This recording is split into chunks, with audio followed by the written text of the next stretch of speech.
Good evening बच्चों, कैसे हो आप सब लोग? Good evening all of you. I welcome you all to the lecture number 5 of mole concept. और जैसा कि आप लोग जानते हैं, आज की क्लास में I am going to talk about the applications of N factor. यानी कि एन फैक्टर का हम लोग बचा कुचा टॉपिक यहाँ पे निपटाएंगे और उसके बाद हम लोग बात करेंगे कंसंट्रेशन टर्म्स के बारे में. राधे राधे विष्णु. सो प्लीज सब लोग जल्दी से क्लास में जुड़ जाइए. आइए हम अपना लेक्चर स्टार्ट करते हैं आज की क्लास का. Everybody please come to the class. ठीक है जी, चलिए. सो पिछला lecture, the last lecture was all about, एक बार फटाफट से हम क्विकली रिकैप करेंगे. So our last lecture was about N factor majorly. हमने एक दो क्वेश्चन स्टोशियोमेट्री के किए थे और मेनली हमारा जो लास्ट क्लास का जो टॉपिक था दैट वाज एन फैक्टर. याद है? एन फैक्टर मैंने बताया था कि 3 तरीकों से निकाला जा सकता है. 3 अलग अलग स्टाइल में एन फैक्टर हम निकालते हैं. नंबर 1 वाज एसिड बेस के लिए. नंबर 2 किसके लिए बताया था मैंने आपको? सॉल्ट्स के लिए. नंबर 3 मैंने आपको बताया था रेडॉक्स रिएक्शन के लिए, जिसमें से सबसे ज्यादा इंपॉर्टेंट हमारे पास रेडॉक्स रिएक्शन का एन फैक्टर होता है. ठीक है बच्चों? So good evening Payal, welcome to the class. So चलिए अब हम स्टार्ट करते हैं. एक बार पिछले लेक्चर की एक बार हम रिवीजन स्टार्ट करते हैं ताकि सब लोग एक बार रिवाइज कर लो. Good evening Vishali. Hey dangerous आत्मा, कितने लोगों को? Vishnu, please do not write any आलतू फालतू का comment in my comment section. I do not appreciate it at all. ठीक है? ठीक है, आपका मजाक करने का मन है, you do it in your Telegram group. ठीक है? But do not write anything nonsense in my comment section. I don't like it. Okay? आप पढ़ाई की बात करोगे, I appreciate it very much, but no बकवास. I don't want it. Okay? ठीक है? ओके, लास्ट लेक्चर के फर्स्ट क्वेश्चन में डाउट था विष्णु को. चलिए एक बार फर्स्ट क्वेश्चन में आपको सिखा देता हूँ कि what was first question all about. ठीक है? चलिए एक बार हम पिछले लेक्चर की रिवीजन स्टार्ट कर लेते हैं. सो लेक्चर नंबर क्या था हमारा? Lecture number 4 it was. आओ देखते हैं एक बार. Yes, this was our last lecture. इस लेक्चर को एक बार हम नजर डाल लेते हैं. सो इस लेक्चर में सबसे पहले हमने स्टोशियोमेट्री के न्यूमेरिकल्स देखे थे और हमारा ये पहला क्वेश्चन है जिसमें विष्णु को डाउट है.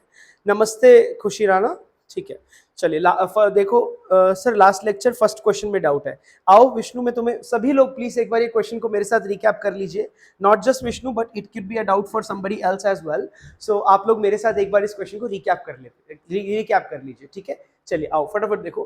कहते हैं 1 लीटर ऑफ ऑक्सीजन. अब देखो ऑक्सीजन भी क्या है बच्चों? गैस है. Oxygen is a gas, that you know. And 1 litre of hydrogen, वो भी एक गैस है, are taken in a vessel at STP. Gases are made to, STP पे हमने इनको लिया है. गैसेस आर मेड, एसटीपी वही standard temperature pressure condition. Gases are made to combine to form H2O. इनको हमने आपस में रिएक्ट करवाया और इनसे पानी बनाया. How much litres of water is generated? जो पानी यहाँ पर जनरेट हुआ है, कितने लीटर जनरेट हुआ है? अब यहाँ पर देखो, सबसे पहले तो आपका तरीका वही हर बार का सेम टू सेम, इक्वेशन को बैलेंस किया.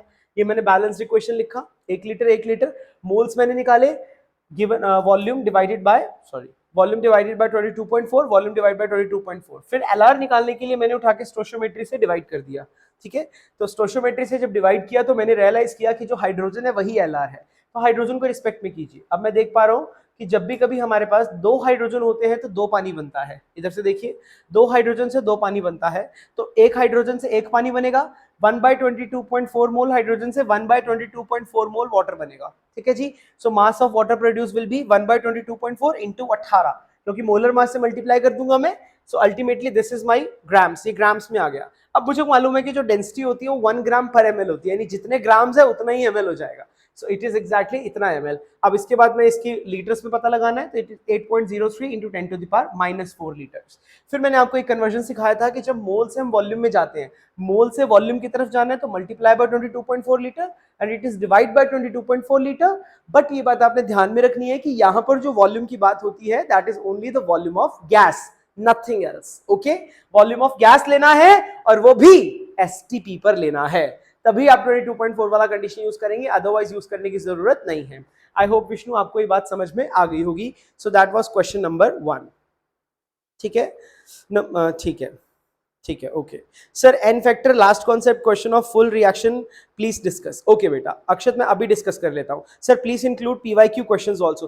पायल, I am already including PYQ questions. मैं पीवाईक्यू क्वेश्चंस ऑलरेडी इंक्लूड करके करा रहा हूं. मोस्ट ऑफ द क्वेश्चंस जो मैं क्लास में लेता हूं they are PYQ only. Don't you worry about that. Good evening Amit. प्रणाम के, ठीक है सर। 1/22.4 H2 कैसे लिख दिया जब LR में 1/44.8 आया? विष्णु तुम्हारा दिमाग खराब है बिल्कुल, गधे हो तुम एक नंबर के। मैंने तुम्हें इतने इतने सारे क्वेश्चन हमने कर लिए हैं, तुम्हें एक बात समझ में ही नहीं आ रही है कि LR में जो आया लास्ट में नंबर उसको यूज कहीं नहीं करना है। वह जो लास्ट वाला डिवीजन था स्टोइचियोमेट्री से वो सिर्फ LR निकालने तक के लिए ही सीमित था।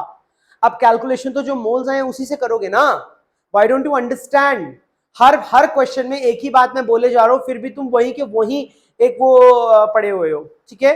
Please try to understand. मैं जब एक बार बात बोल दिया तो उसको सुनिए और उसको अप्लाई कीजिए, ठीक है। जो मैं बात बोलता हूं मैं जनरल बात ही बोलूंगा, मैं ऐसी कोई बात बोलूंगा ही नहीं जो कि कुछ जगह अप्लाई हो रही होगी कुछ जगह नहीं हो रही होगी। No, I won't say any such thing in my class, only I will talk about such thing जो हर क्वेश्चन में एप्लीकेबल होंगी। और ये बात हर क्वेश्चन में एप्लीकेबल है कि LR आपने निकाल लिया, साइड रखो, मोल्स को यूज करो अपनी कैलकुलेशंस करने के लिए, ठीक है विष्णु। दोबारा ये गलती नहीं करोगे तुम, ठीक है जी, ओके। अच्छा ठीक है, 1/, हाँ के ने कुछ बताया। यूजर गुड इवनिंग, ठीक है, आ जाइए जल्दी जल्दी। एक तो ना 7-8 मिनट बीत जाते हैं, उसके बाद भी आप लोगों का आना ही चलता रहता है। जल्दी आ जाया करो बेटा क्लास में, ठीक है। चलो विष्णु को भी क्लियर हो गया, गुड। अब मैं अक्षत को समझा देता हूँ कि अक्षत का क्या डाउट था लास्ट क्लास में, एक बार फटाफट से हम देख लेते हैं। लास्ट क्लास में देखो, ओके जी। सो यहाँ पर कौन से क्वेश्चन में डाउट तुम कहना चाह रहे हो अक्षत? एक बार let me read your question, let me read your comment again. Sir n factor last concept questions of full reaction please discuss. Full reaction का एन फैक्टर, हाँ हाँ Akshat, when I come to the redox बेटा, redox में मैं full reaction का भी n factor discuss करूंगा, don't you worry at all, ठीक है। फुल रिएक्शन में अक्षत बोलना चाहता है कि सर ये हाफ रिएक्शन है जिनका आपने एन फैक्टर डिस्कस किया, आई एग्री। जैसे 10वां रिएक्शन एक हाफ रिएक्शन है, ठीक है, या फिर ये भी एक हाफ रिएक्शन है, तो डोंट यू वरी अक्षत, ठीक है। I will take all the examples with proper explanation, don't you worry, ठीक है। चलिए, so this was about the last lecture. Now I would like to move to the today's class, है ना। आज का class भी is going to be very important। जैसा कि मैंने आपको बताया कि in today's class I am going to talk about some applications of n factor and I'm going to the most important topic, that is the concentration terms, ठीक है। सारी की सारी concentration terms हम लोग डिस्कस करेंगे, है ना, उनका कन्वर्जन सीखेंगे, we are going to talk about it, ठीक है। कुछ क्वेश्चन प्रैक्टिस करेंगे, चले आगे, चलो बच्चों शुरू करते हैं अब हम, ठीक है जी।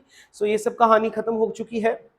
आओ देखो, अभी हम एन फैक्टर तक पहुंचे थे, तो आज हम इसकी एप्लीकेशंस डिस्कस करना चाहते हैं। I would like to discuss the applications n factor का। मैं यहाँ पे लिख देता हूँ कि मैं क्या डिस्कस करना चाहता हूँ, दैट इज द एप्लीकेशंस, ठीक है जी। सो मैं शुरू करने चाहता हूँ एप्लीकेशन। अब देखो एप्लीकेशन में कल मैं एन फैक्टर वाली जितनी भी बातें थी एक बार कंक्लूड करके बता देता हूँ मैं। देखो जब भी कभी हम एन फैक्टर पढ़ते हैं तो एन फैक्टर 3 चीजों के लिए होता है। नंबर वन एन फैक्टर को हम कैसे डिफाइन करते हैं? Number of ionisable H plus ions या फिर OH नेगेटिव आयंस। दूसरा एन फैक्टर का तरीका क्या था निकालने का? It can be written as Z plus into Z minus. और तीसरा n factor can be written as change in the oxidation state multiply by काम के एटम। ये फॉर्मूला इतना इंपॉर्टेंट है कि कभी गलत नहीं होगा। काम के atom on the reactant side पर काम के एटम, ठीक बात है। तो ये हमारा कॉन्सेप्ट है। अब इसमें एक बात आपने नोट हमेशा ध्यान रखनी है, ये आपके जीवन का सबसे इंपॉर्टेंट नोट है, क्या कि n factor is a reaction dependent quantity, ठीक है जी। एक यूनिट का एक जैसे H2SO4 है, H2SO4 का एन फैक्टर 2 भी हो सकता है, 6 भी हो सकता है, 4 भी हो सकता है, कुछ भी हो सकता है। आप ऑब्जर्व करेंगे कि H2SO4 वहां पर बिहेव कैसा कर रहा है। क्या वो एसिड की तरह बिहेव कर रहा है? क्या वो ऑक्सीडाइजिंग एजेंट की तरह बिहेव कर रहा है? क्या वो डिहाइड्रेटिंग एजेंट की तरह बिहेव कर रहा है? वो कैसा बिहेव कर रहा है उस पर बहुत डिपेंड करता है। तभी मैंने यहाँ पे शब्द का इस्तेमाल किया, that is the reaction dependent quantity. Very very important point है बच्चों, ये वाली बात आपने कभी भी नहीं भूलनी है। अगर ये बात भूल गए तो सब पूरा हो जाएगा, ठीक है जी। ये एन फैक्टर से रिलेटेड आपको सारी बातें तो पता चली गई थी, कल मैंने इसके साथ के कुछ आपको क्वेश्चंस भी करवा दिए थे, ठीक है। सो आई होप यहां तक बात समझ में आ गई होगी, ठीक है। बिकॉज अभी मैं कुछ यहाँ पे एप्लीकेशंस करवाने जा रहा हूं, ठीक है। अब इसका एप्लीकेशन की बात करता हूं, तो एप्लीकेशन में हम लोग क्या लिखेंगे? That is the applications of N factor. Application of N factor, ठीक है। एन फैक्टर का बेसिकली अगर मैं हिंदी में मतलब बताऊं ना, तो एन फैक्टर का मतलब पता क्या होता है, अगर बहुत ही सिंपल भाषा में बात करें, एन फैक्टर का मतलब होता है काम की चीज, काम की चीज। ठीक है, जो भी चीज इंपॉर्टेंट है ना, जो भी चीज सबसे ज्यादा अनिवार्य है, that is my n factor. ठीक है, सो एप्लीकेशन और एन फैक्टर में क्या होता है, इट इज यूज टू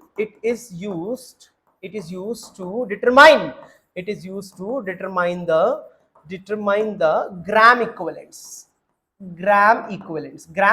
निकालने के काम आता है। ग्राम इक्विवेलेंट्स बहुत ही इंपॉर्टेंट टर्म है। अब मैं ग्राम इक्विवेलेंट्स को बहुत ज्यादा यूज करने वाला हूं, और आपके डेफिनेशन के अकॉर्डिंग ये बात कभी नहीं भूलनी है कि gram equivalents from now onwards आपके लिए क्या हो जाएंगे, it is equals to moles multiply by n factor. Gram equivalents is always equals to moles into n factor. Moles तो आपको निकालने आते ही है, एन फैक्टर आपको पता ही है, so gram equivalents can be written as moles into n factor. अब इस फॉर्मूला को आप जितना चाहे उतना तोड़ मरोड़ दो, कोई इसमें दिक्कत वाली बात नहीं है। जैसे मैं आपको एक और कॉन्सेप्ट सिखाता हूं, एक और चीज होती है जिसको हम लोग कहते हैं नॉर्मैलिटी। नॉर्मैलिटी भी अगर हमें कभी भी डिफाइन कर नॉर्मैलिटी भी अगर मुझे कभी भी डिफाइन करनी हो तो मैं कैसे डिफाइन करूंगा बेटा, नॉर्मैलिटी क्या चीज होती है बेटा जी, normality is equals to gram equivalents of solute, gram equivalents of solute ले लूंगा, multiply by volume of solution, वही सेम लीटर्स में। तो बस अब इसको थोड़ा सा मॉडिफाई करूंगा तो कैसे लिखा जाएगा, normality can be written as, gram equivalents को खोल के मैं क्या लिखूं बोलो जल्दी, moles into n factor divided by volume. और आपको अच्छा वाला मालूम है, you know very very well कि मोल्स, तो नॉर्मैलिटी का हमारे पास यहां पे फॉर्मूला क्या बनेगा, that is equals to molarity, क्योंकि मोल्स अपॉन वॉल्यूम को ही क्या बोला जाता है बच्चों, molarity into n factor. Very very important. ठीक है, अब देखो इसका रिलेशन हम लोग याद कैसे रखेंगे, यानी कि n, capital n is equals to n f into capital M. ठीक है, अब अक्सर भूल जाते थे, मैं भी भूल जाता था, अक्सर लोग भूल जाते हैं कि मोलैरिटी और नॉर्मैलिटी में relation, this is a very important relation between normality and molarity. अक्सर इसकी जरूरत पड़ा करेगी आपको। अभी भूल जाते हैं कि एन फैक्टर यहां मल्टीप्लाई करूं या यहां मल्टीप्लाई करूं, तो आपने देखो याद रखना है क्या होता है, नानी, देखो एक नानी होती है और एक मम्मी होती है ना, नानी और मम्मी में से बड़ा कौन होता है, नानी बड़ी होती है ना, नानी जो है वो एज में ज्यादा बड़ी है, मम्मी छोटी है, तो नानी से तो छोटी होती है, सो मम्मी में कुछ मल्टीप्लाई करेंगे तभी नानी बनेगा, तो नानी is equals to n factor times मम्मी। ठीक है, तो बस यहां पे बन जाएगा formula, that is n is equals to n f into M. बस इस तरीके से ये ट्रिक है जो कि आप ध्यान में रख सकते हो, ये ट्रिक आप यूज कर लो, बहुत ही आसान से ट्रिक है, कुछ भी नहीं है, इसे भूलोगे नहीं तुम, एटलीस्ट इससे यू विल नॉट फॉरगेट कि क्या मैं बताना चाहता हूं। सिंपल सा ट्रिक है, कुछ भी इसके अंदर है नहीं। ठीक है जी, नानी is equals to n times of मम्मी, बस ये ट्रिक आप ध्यान रखोगे ना तो आपको कभी भी दिक्कत नहीं आएगी। ठीक है बेटा, नानी is equals to n f into मम्मी, जिससे कि याद रहेगा हमेशा, भूलोगे नहीं तुम। ठीक है जी, इतनी बात समझ में आ गई आप लोगों को। So this is the usage of, what is usage of N factor. ठीक है, एक और जगह एन फैक्टर का हम इस्तेमाल करते हैं, क्या, एक और जगह पे आप बेटा ध्यान रखेंगे, that is equivalent mass. Equivalent mass भी एक इंपॉर्टेंट चीज होती है। इक्विवेलेंट मास को भी हम लोग कैसे डिफाइन कर सकते हैं, मोलर मास को डिवाइड कर देंगे उठा के, एन फैक्टर से डिवाइड कर देंगे। ठीक है, कभी कभी आपसे इक्विवेलेंट मास भी मांग लेता है, तब भी आपने यही वाला रिलेशन इस्तेमाल करना है, कोई इसमें स्ट्रेस लेने की बात है नहीं है। So equivalent mass is equals to molar mass into जी, इनटू में एन फैक्टर जी। ठीक है, बोलो बच्चा क्लियर है कि नहीं है, आई होप ये सारी बात क्लियर हो गई होगी, nothing difficult, very important and very simple. Okay, is that clear और नॉट। अब देखो तुम अंदर बेशक कितनी ही तुम इसमें छेड़खानियां कर लो, देखो मैं छेड़खानी थोड़ी करूं इसके अंदर। अब देखो नॉर्मैलिटी को मैं और कैसे लिख सकता हूं, normality can be written as, ध्यान से देखते रहना बेटा, इसको मैं लिख सकता था moles into n factor divided by volume, है ना, ऐसे भी तो मैं लिख सकता हूं, राइट। अब इसको अगर मैं खोल के लिखता रहूंगा तो ये क्या बन जाएगा, अभी मोल्स को मैं क्या लिख सकता हूं, सो देखो कैसे बन जाएगा, यानी कि normality can be written as, moles को मैं क्या लिख सकता हूं, गिवन मास यानी कि W2 divide by molar mass into n factor divide by volume. ठीक है जी, इज दिस क्लियर और नॉट क्लियर, बताओ मुझको फटाफट बताओ, यहां तक बात समझ में आ गई है। बस अब इसको अब किसी भी तरह छेड़खानी कर लीजिए, इस एन फैक्टर को मैं नीचे ले जाता हूं, नीचे लेके जाऊंगा तो ये क्या आ जाएगा, molar mass by n factor, उसी को इक्विवेलेंट मास कहते हैं। अरे उसी को तो कहते हैं ना इक्विवेलेंट मास, हाँ या ना। So that is what equivalent mass is known as. So इसके लिए मैं क्या लिख सकता हूँ, so it can simply be written as, इनको डिवाइड में लिख सकता हूँ 1 अपॉन इक्विवेलेंट मास, ये 1 अपॉन इक्विवेलेंट मास आ जाएगा। सो नॉर्मेलिटी का सिंपल सा रिलेशन क्या बन जाएगा, normality can be written as, कितने ही रिलेशंस बना लो तुम, टेंशन लेने की जरूरत नहीं है, that is W2 divided by equivalent mass into 1 by volume. चाहे आप ऐसा रिलेशन बना लो, है ना, तो कोई टेंशन की बात नहीं है, चाहे बेटा आप कितने ही रिलेशन बना लो, कोई समस्या वाली बात नहीं है, वो तुम्हारे हाथ में है। तुम्हें एक चीज आ गई तो उसके बाद तुम हजारों रिलेशंस अपने लिए बनाते जाओगे, जो क्वेश्चन में दिया है उसका इस्तेमाल करो, रिलेशन बनाते चले जाओ। बस काम की बात एक याद रखनी है आपने, सारे रिलेशंस ये जितने भी हैं, देखो इतने सारे रिलेशंस आपने नहीं याद रखने। अगर आप इतने रिलेशंस याद रखोगे तो आप सब कबाड़ा कर दोगे। आपने सिर्फ और सिर्फ क्या याद रखना है, आपने सिर्फ और सिर्फ ये वाला मेरे लिए रिलेशन याद रखना, और बाकी सब भूल जाओ, बस ये नहीं भूलोगे तुम मेरे लिए। This is like my favourite, ये आपने कभी नहीं भूलना, क्योंकि इसके थ्रू आप कुछ भी निकाल सकते हो, that is gram equivalence is equals to moles into n factor. बस ये रिलेशन आपने नहीं भूलना है, मोल्स इनटू एन फैक्टर को ही हम लोग ग्राम इक्विवेलेंस बोलते हैं, ठीक है बेटा। ग्राम इक्विवेलेंस वाली बात नहीं आपने छोड़नी है हाथ से, उसके अलावा तुम जितना मर्जी एक्सपेरिमेंट कर लो, जितना मर्जी तुम इक्वेशंस को आपस में खेल लो, फर्क नहीं पड़ता। फर्क सिर्फ इस बात से पड़ेगा, अगर तुमने यहां पे फंडामेंटल में गड़बड़ कर दी तो बाकी तुम जितने रिलेशन बनाते जाओ सब कबाड़ हो जाएगा, सब गलत निकलेगा। I hope I have made my point clear to you. So काम की बात सिर्फ यही है कि gram equivalent is equals to moles into n factor, बात ही खत्म। बहुत ही प्यारी सी बात है, सिंपल सी बात है, आपसे गलती होनी नहीं चाहिए, क्योंकि गलती करने की कोई गुंजाइश है नहीं है, ठीक है। चलिए, सो आई होप इतनी बात समझ में आ गई होगी आपको। सो एक सिंपल सा क्वेश्चन आपको दे देते हैं। सो एक सिंपल से क्वेश्चन के रूप में हम लोग इसको समझने की कोशिश करेंगे। कहता calculate the calculate the equivalent weight of H2SO4 in the following reaction. नीचे वाली रिएक्शन में जरा H2SO4 का इक्विवेलेंट वेट तो पता लगा के बताइए, ठीक है जी। अब नीचे वाली रिएक्शन इसमें मेरे को क्या दे रखी है, the reaction look something like this, यानी कि H2SO4 जो है that is reacting with NaOH to give me what, to give me this, to give me Na2SO4. This is my product. If this is the product, अगर ये product बना है बेटा, तो H2SO4 नेचुरल सी बात है कि दोनों के दोनों H+ लूज कर रहे हैं, तो इससे एक बात तो क्लियर हो गया कि भैया इसका जो N फैक्टर आएगा वह 2 आएगा।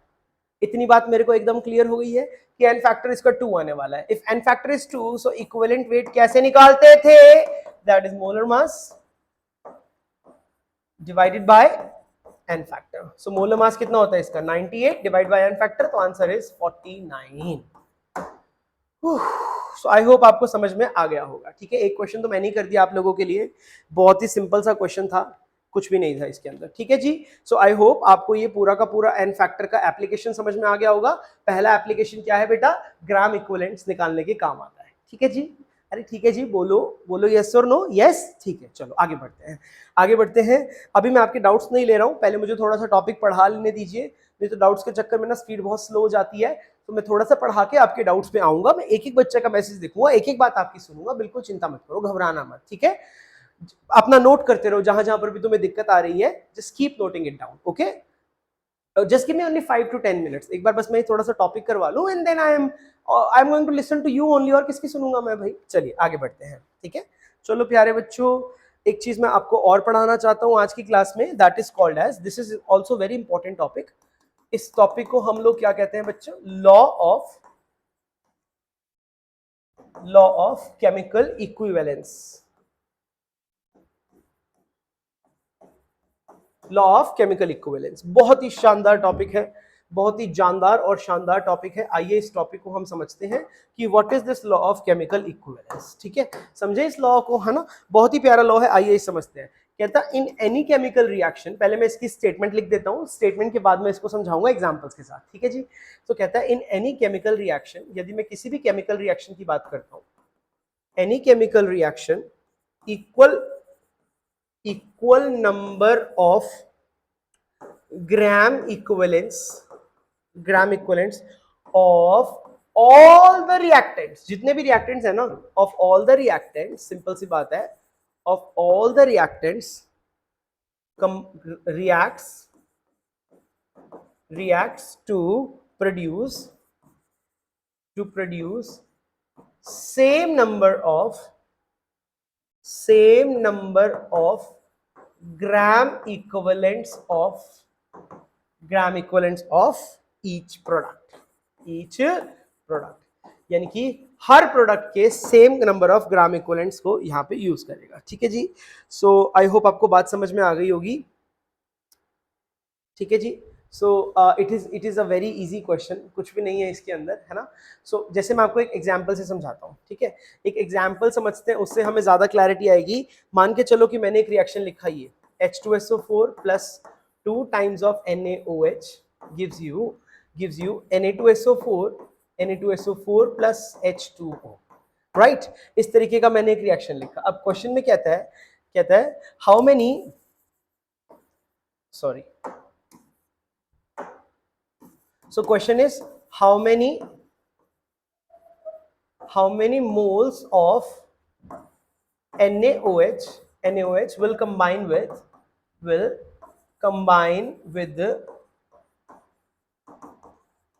with 10 moles of H2SO4। देखो बेटा, अब इस तरीके का क्वेश्चन जब हम करते हैं, एक तो तरीका ये है कि इस तरीके के क्वेश्चन को हम लोग क्या करें, मैं काम करता हूं, मैं इस एग्जांपल को अगले पेज पे उठा के लेके जाता हूं, क्योंकि वहां पर मैं इसको इस्तेमाल करूंगा।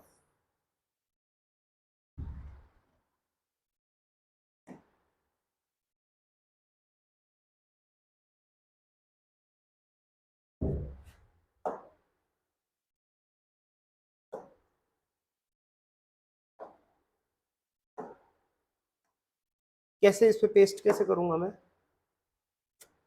तो आता ही नहीं भाई।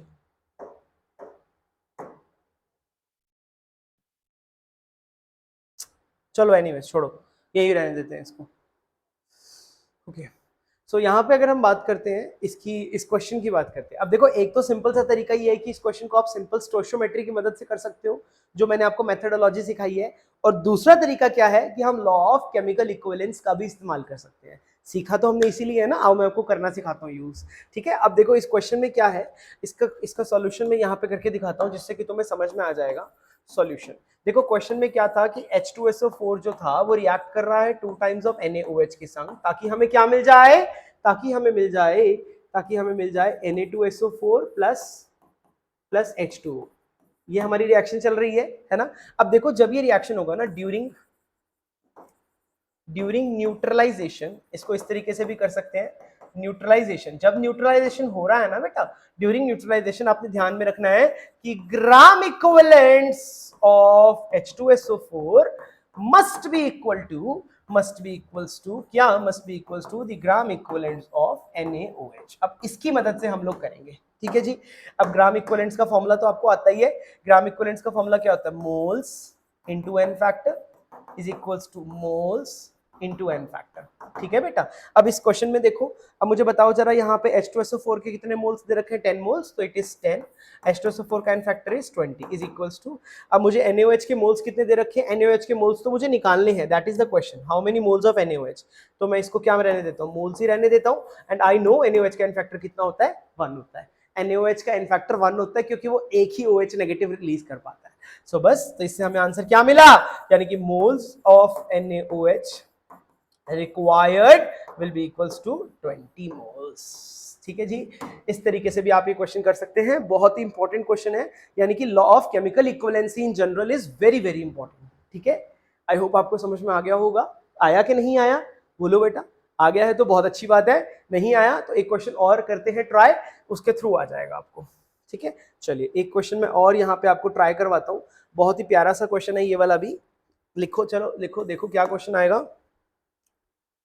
कहता है how many moles of Fe2 plus reacts with 10 moles of MnO4 negative. देखो बेटा, लॉ ऑफ केमिकल इक्विवेलेंस अगर हम लगा देते हैं ना, तो इक्वेशन को बैलेंस करने की जरूरत नहीं पड़ती है। ठीक है, तो इसका स्पेशल क्या है, नोट क्यों है, when we are using law of chemical equivalence equivalence, equivalence, there is no need of balancing, there is no need, no need to balance the reaction, balance the equation। ठीक है जी। अब यहाँ पे इन्होंने मेरे को इक्वेशन दे क्या रखी है, ये तो चलो एक साइड नोट हो गया, इसको तो साइड में रखो। अब इन्होंने जो मुझे इक्वेशन, ये हमारा एक साइड नोट हो गया, इसको मैं 2 मिनट के लिए साइड में रख रहा हूँ, इसको I am keeping it side. आज जो इन्होंने मेरे को रिएक्शन दे रखी है और इसको डब्बे में बंद कर देता हूँ मैं, ठीक है जी। इसको डब्बे में बंद किया और इसको मैंने साइड में रखा। लेकिन आज जो बेटा इन्होंने मेरे को रिएक्शन दे रखी है वह क्या दे रखी है, वह कुछ इस प्रकार दे रखी है। कहता है MnO4 नेगेटिव जब रिएक्ट करता है Fe2+ के साथ तो बनता है Mn2+ बन रहा है और साथ में बनता है Fe3+। चलो अब करके दिखाना है हमें ये क्वेश्चन, ठीक है। आओ चेक करें इसका आंसर हम लोग किस तरीके से लगाएंगे। तो same to same procedure follow करना है, नो चेंजेस। आपने क्या करना है बेटा, बस ग्राम इक्विवेलेंट्स को उठा के कंपेयर कर दो और आपका आंसर एकदम चुटकी बजा के आ जाएगा, ठीक है। No need to balance, no need to use stoichiometry. अब स्टोइशियोमेट्री से थोड़ा एडवांस्ड हो जाओ बेटा, ठीक है जी। बेटा जी स्टोइशियोमेट्री से थोड़ा एडवांस्ड हो जाओ, आप लॉ ऑफ केमिकल इक्विवेलेंस भी लगा लो, आपके लिए जल्दी हो जाएगा काम, ठीक है बेटा। अब देखो कैसे करेंगे, how many moles of Fe2+, इसके मोल्स पता लगाने हैं। तो अब हमें ये पता है कि gram equivalents of MnO4 negative must be equal to gram equivalents of किसका, Fe2+। ठीक बात है बेटा, अरे ठीक है कि नहीं। आइए अब लगाते हैं। अब ग्राम इक्विवेलेंट्स का फॉर्मूला हमको पता है, मोल्स इनटू एन फैक्टर। इसके कितने मोल्स दे रखे हैं, 10, और MnO4 नेगेटिव का एन फैक्टर, हाँ अब एन फैक्टर निकालना चैलेंजिंग टास्क है बेटा। अब एन फैक्टर कैसे निकालूंगा, यहां पर ऑक्सीडेशन स्टेट इज +7, यहां पर इट इज +2, तो +7 से गया +2, +7 से गया +2, चेंज कितने का आया, 5 का। तो इसका एन फैक्टर कितना हो जाएगा, 5। काम का आइटम तो एक ही है ना बेटा। अब ग्राम इक्विवेलेंट्स ऑफ Fe निकालना है तो Fe की मैं निकालूंगा मोल्स तो मेरे को चाहिए, और इसका एन फैक्टर कितना हो जाएगा, बताओ जरा। Fe2+ जा रहा है Fe3+ में, Fe2 जा रहा है Fe3 में, तो चेंज कितने का आ रहा है, केवल और केवल 1 का। तो इसीलिए एन फैक्टर भी कितना हुआ, 1। तो बस यहां से कंक्लूजन मुझे क्या मिला, यानी कि moles of Fe2+ required is equals to 50 moles. बताओ बच्चों, क्या ये कहानी समझ में आई कि नहीं आई, ठीक है जी। So this is how you do it and that is how you proceed with the law of chemical equivalence. आया समझ में कि नहीं आया, आया तो बहुत अच्छी बात है, नहीं आया तो मुझे बताओ, मैं रिपीट करता हूँ, ठीक है। एक क्वेश्चन मैं और करवाता हूँ आप लोगों को, एक आपको करने के लिए देता हूँ क्वेश्चन, जिससे कि आपका थोड़ा सा कॉन्फिडेंस बढ़ेगा। चलिए आप लोग मुझे ये करके दिखाओगे, हाँ भाई ये वाला ट्राई कीजिए प्लीज। कहता calculate how many moles of H3PO3 है। ध्यान से बेटा, एन फैक्टर गलती मत कर देना, अगर तुमने एन फैक्टर गड़बड़ कर दी तो सारा क्वेश्चन कबाड़ा बन गया, ठीक है। H3PO3 will react with 20 moles of NaOH।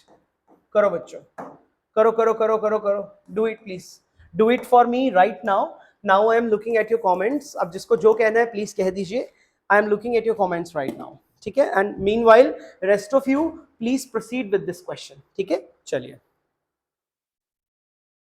ठीक है सर, एन फैक्टर से एसिडिक स्ट्रेंथ भी प्रिडिक्शन कर सकते हैं? नहीं विष्णु बेटा, एन फैक्टर से एसिडिक स्ट्रेंथ प्रिडिक्शन नहीं कर सकते हैं, बिल्कुल नहीं कर सकते हैं। गलत विष्णु, एन फैक्टर से एसिडिक स्ट्रेंथ का पता नहीं लगाया जा सकता, दैट इज इनकरेक्ट, ठीक है।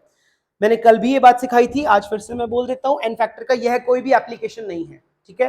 एसिडिक स्ट्रेंथ केवल और केवल, ठीक है। मैं ये बात लिख देता हूं, नहीं तो तुमने नहीं तो सत्यानाश कर देना है। यहां पे मैं लिख देता हूं, ये लो, यहां पे बात बता देता हूं नोट करके। एक और नोट है very important, n factor can not be used to predict the acidic strength का इससे नहीं पता चलेगा, ठीक है जी। एसिडिक स्ट्रेंथ एन फैक्टर की मदद से नहीं पता चलता, अदर फैक्टर्स होते हैं, ठीक है जी। Okay sir, has only my video frozen? Akshat yes, only your video is frozen, ठीक है sir. Equivalent mass is equals to molar mass divide by n factor होता है ना? हाँ जी बिल्कुल होता है बेटा, ठीक है विष्णु मोहन, 98 डिवाइड बाय 2 44 नहीं होता, डफर 49 होता है, ठीक है 49 जल्दी typing. And sir what will be the unit of equivalent weight? अच्छा, इक्विवेलेंट वेट का यहाँ पे यूनिट क्या होगा बेटा? सेम यूनिट होगा, सेम यूनिट होगा। सर पेस्ट नहीं होगा, पेज कॉपी करना पड़ता है। अच्छा, मुझे नहीं मालूम था। Thank you Vishnu for this suggestion, I will keep it in mind. 20, 20, 25, 50। अच्छा, ये मुझे आप आंसर्स दे रहे हो, बहुत बढ़िया, बहुत समझदार बच्चे हो तुम। अभी फिलहाल आप मुझे इस क्वेश्चन का आंसर दो। तो I can see that none of you has any major doubts. तो I think all of you have understood whatever I have taught you just now, है ना। आज की क्लास का मुझे लगता है लॉ ऑफ केमिकल इक्विवेलेंस एकदम मस्त समझ में आ गया होगा, है ना। तभी मैंने कहा था कि गिव मी जस्ट आधा घंटा, एक बार पूरा मैं लॉ ऑफ केमिकल इक्विवेलेंस तुम्हें झट से क्लियर कर देता हूँ, ठीक है। अभी मुझे इस क्वेश्चन का आंसर आप लोग दे रहे हैं कि 10 मोल आएगा, 10 मोल आएगा। हाँ जी, बिल्कुल सही आंसर आप लोगों ने दिया, बहुत ही बढ़िया, शानदार बच्चों। अब जो क्वेश्चन था वह कुछ इस प्रकार था, तो यानी कि आंसर इज मोल्स ऑफ किसके मोल्स पूछे थे? मोल्स ऑफ H3PO4 जो सॉरी H3PO3 जो आ रहे हैं वह 10 मोल्स आ रहे हैं। बिल्कुल करेक्ट, जितने भी लोगों ने 10 मोल्स मेरे को आंसर दिया है शाबाश। Basant good, K good, Nikita very good, Seema Patle very good, Ananya very good, Khushi very good, ठीक है, शाबाश बच्चों। क्या आप में से कोई ऐसा है जिसको यह क्वेश्चन समझ में नहीं आया हो? यदि कोई ऐसा है तो please tell me in the comment section, ताकि मैं एक बार एक्सप्लेन कर पाऊं। तब तक के लिए I am proceeding to the next question, ठीक है जी। अगला क्वेश्चन मैं बोर्ड पे लिख रहा हूं, try to answer that, okay. Next question says like this. Okay जी, अगला क्वेश्चन है हमारे पास, कहता है calculate how much volume of 1 molar H2SO4 is required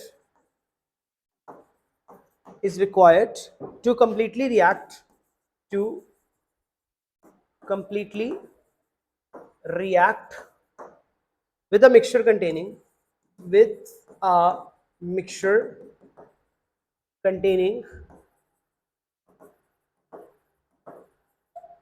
containing क्या क्या है मिक्सचर के अंदर बेटा? 2 मोलर NaOH,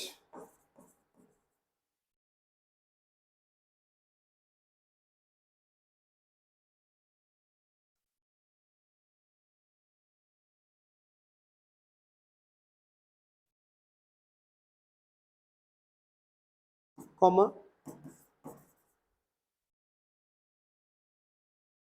5 मोलर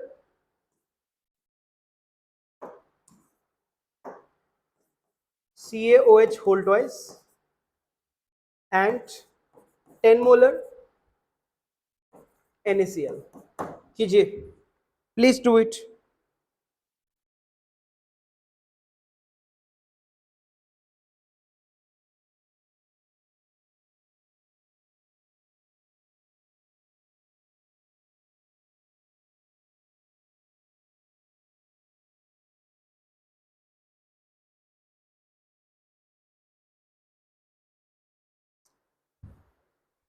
आप ध्यान रखेंगे जो मिक्सचर का वॉल्यूम है, मिक्सचर का वॉल्यूम इज 1 लीटर, मिक्सचर का वॉल्यूम भी 1 लीटर है। करो प्लीज, ट्राई इट, ट्राई कीजिए, ठीक है। ओके विष्णु गुड, पिछले क्वेश्चन का आंसर 10 है। मोनालिसा गुड, पिछले क्वेश्चन का आंसर 10 है। शाबाश बच्चों, ये वाला ट्राई करो जो मैंने इस समय बोर्ड पे लिखा हुआ है अभी के अभी। Do it please, do it फटाफट।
ओके, यहाँ पर एक क्वेश्चन पूछा विष्णु ने, सर इसमें M1V1 is equals to M2V2 लगेगा क्या? बहुत ही कबाड़ कॉन्सेप्ट्स हैं तुम लोगों के ना, पता नहीं क्या ही करते हो तुम लोग। चलो पहले तो मैं आपको फॉर्मूला सिखा देता हूँ। विष्णु यहाँ पे बोल रहा है M1V1 is equals to M2V2।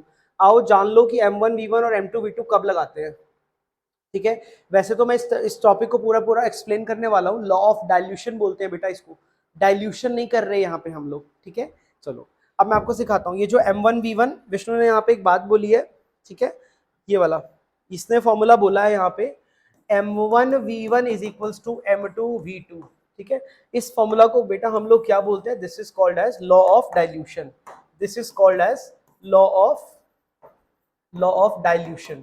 ठीक है जी, लॉ ऑफ डाइल्यूशन का मतलब क्या होता है? Number of moles of solute remains same before and after dilution. ये वाला जो पूरा का पूरा टॉपिक है ना, ये मैं आपको सारा पढ़ाऊंगा। ठीक है, सारा कुछ पढ़ाऊंगा मैं आपको ये टॉपिक्स में। जब कंसंट्रेशन टर्म्स पढ़ाऊंगा आपको बेटा, लॉ ऑफ डाइल्यूशन भी पढ़ाऊंगा। ठीक है, सैम्पलिंग भी पढ़ेंगे हम लोग। सैम्पलिंग क्या होती है, डाइल्यूशन क्या होता है, सैम्पलिंग क्या होता है, और मिक्सिंग भी पढ़ेंगे। ठीक है, ये तीनों चीजें हम लोग करेंगे लेटर टू डू। ये हमारा टास्क है, ये बाद में करेंगे। अब आ जाओ क्वेश्चन पे आ जाओ। क्वेश्चन बहुत ही प्यारा क्वेश्चन था, कुछ भी नहीं था क्वेश्चन में। तुम्हारा दिमाग नहीं चल रहा बस तुम्हारा। देखो कैसे करोगे, कहता calculate how much volume of 1 molar of H2SO4। देखो एक बात सिंपल सी होती है बेटा कि ग्राम इक्विवेलेंट्स ऑफ एसिड, क्योंकि एसिड बेस के बीच में तो रिएक्शन होगा, is equals to the gram equivalents of base. यह एक कॉमन सेंस की बात है। ठीक है जी, चलो आओ देखते हैं अब ग्राम इक्विवेलेंट्स ऑफ एसिड कितना आ जाएगा। अब देखो ग्राम इक्विवेलेंट्स का फॉर्मूला क्या क्या होता है, पहले तो मुझे ग्राम इक्विवेलेंट्स का फॉर्मूला बताओ। अभी तक हम लोग ग्राम इक्विवेलेंट्स का आज तक एक ही फॉर्मूला जानते आए हैं, जो कि क्या था, ये मैंने सिखा रखा है आपको फॉर्मूला, ये रहा। Gram equivalents is equals to moles into n factor. ठीक है, मैं एक काम करता हूँ, मैं एक स्लाइड लेता हूँ और मैं सारे के सारे फॉर्मूलाज ऑफ ग्राम इक्विवेलेंट्स लिख देता हूँ। ये लो, मैं इसी पेज का इस्तेमाल कर लेता हूँ यहाँ पे। All formulas of gram equivalent, आपने एक ही फॉर्मूला याद रखना है कि gram equivalent is equals to moles multiply by n factor. ये तो हो गया बच्चा फॉर्मूला नंबर 1। फॉर्मूला नंबर 2 क्या हो जाएगा? Gram equivalents can also be written as, देखो बेटा अगर प्रॉब्लम ना हो तो मैं मोल्स को क्या लिख सकता हूं, क्या मैं इसको लिख सकता हूं, molarity into volume into n factor. यह हो गया इसका दूसरा फॉर्मूला, अगेन वेरी इंपॉर्टेंट, यानी कि M V into n factor. और तीसरा फॉर्मूला क्या हो जाएगा इसका, अब मुझे पता है मोलैरिटी इंटू एन फैक्टर क्या हो जाएगा, नॉर्मैलिटी। तो तीसरा फॉर्मूला हो जाएगा इसका नॉर्मैलिटी इंटू वॉल्यूम। यह तीनों के तीनों फॉर्मूलाज को हम लोग बैक टू बैक यूज करते चले जाएंगे। तो this is my formula number 1, ये पहला फॉर्मूला है। This is my formula number 2, यह दूसरा फॉर्मूला है। And this is my formula number 3। आपने ये तीनों के तीनों फॉर्मूलाज को कभी भी नहीं भूलना, बाय हार्ट याद रखना है। आपको मालूम होना चाहिए बेटा, this is formula number 1, this is formula number 2 and this is formula number 3। आप देख लो कि किसकी जरूरत पड़ रही है, उसी को आप इस्तेमाल करो और बाकी को भूल जाओ। अब चलिए इस क्वेश्चन में आ जाता हूं मैं। अब यहाँ पर देखो क्या है, ग्राम इक्विवेलेंट्स ऑफ एसिड दिया हुआ है। तो मैं काम करता हूँ, मैं क्या, एसिड का क्या दिया हुआ है, मोलैरिटी दिया हुआ है। सो molarity into n factor into इसका वॉल्यूम, यही तो करूंगा फॉर्मूला। अब बेस देखो कौन कौन से हैं, एक बेस तो मुझे NaOH दिया हुआ है और एक बेस मुझे ये वाला दिया हुआ है। इसको इग्नोर कीजिए, क्योंकि जो सॉल्ट होता है, सॉल्ट इसको स्ट्रॉन्ग सॉल्ट बोलते हैं, न्यूट्रल सॉल्ट होता है बेटा स्ट्रॉन्ग वाला, यानी कि salt of strong acid and strong base is always neutral, उसको तो भूल ही जाओ। तो क्या बन जाएगा, सबसे पहले बात करूंगा मैं NaOH की, तो NaOH की मोलैरिटी कितनी दे रखी है, 2, इसका एन फैक्टर कितना होता है 1, और वॉल्यूम भी कितनी है 1, सही है। प्लस करेंगे क्योंकि बेस के सारे ग्राम इक्विवेलेंट्स लेंगे। अगला पकड़ते हैं ये वाला, CaOH होल ट्वाइस की मोलैरिटी कितनी है 5, इसका वॉल्यूम कितना दे रखा है 1, और इसका एन फैक्टर कितना होता है 2। समझे कि नहीं समझे? ठीक है, अब इसको सॉल्व करते चले जाएंगे। So what do I get 2V is equals to, इसको क्या करूंगा 2 प्लस ये क्या हो जाएगा 10। ठीक है, तो V is equals to 12/2, answer is 6 litres. 6 litre answer आ जाएगा। मतलब अगर मुझे इन दोनों के मिक्सचर को न्यूट्रलाइज करना है तो मुझे इसका कम से कम 6 लीटर लेना पड़ेगा।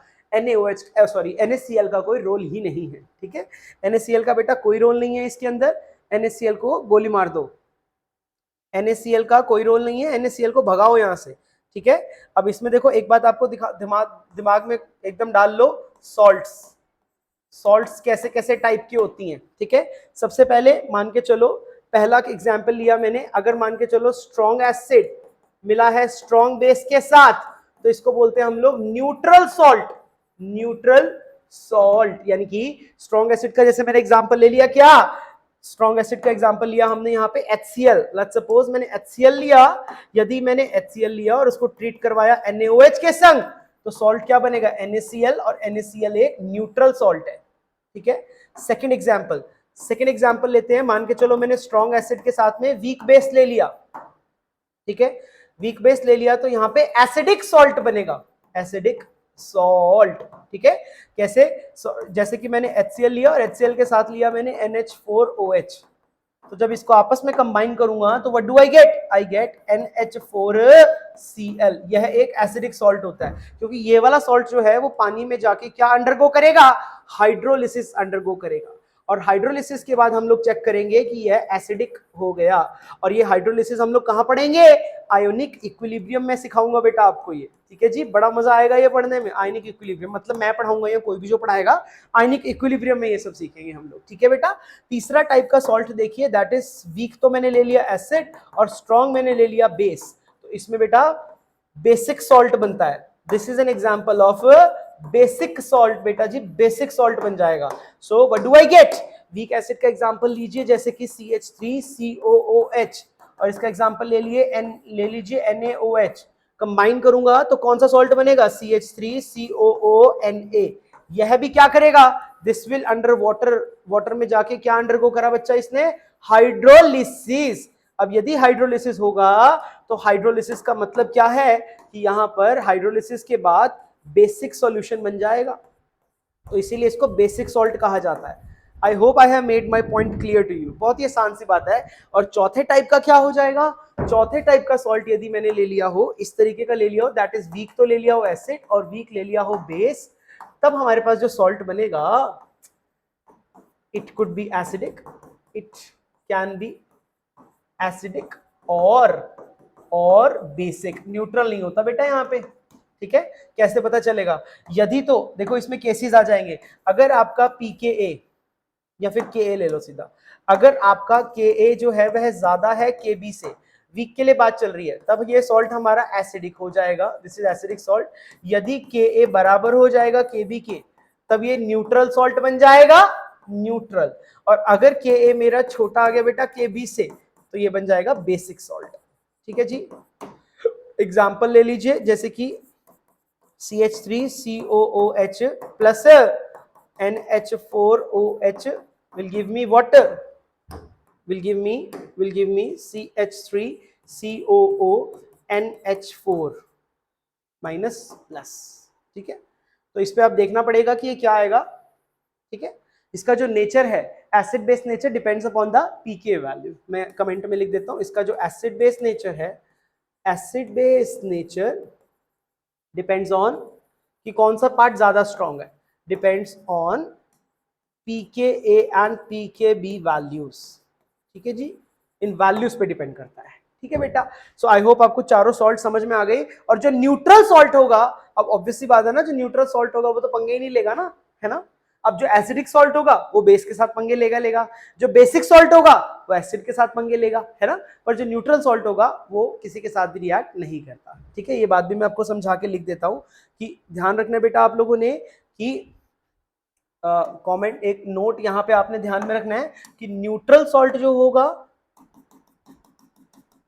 सॉल्ट्स के बारे में बात चल रही है ना, न्यूट्रल सॉल्ट जो होगा, neutral salt do not react with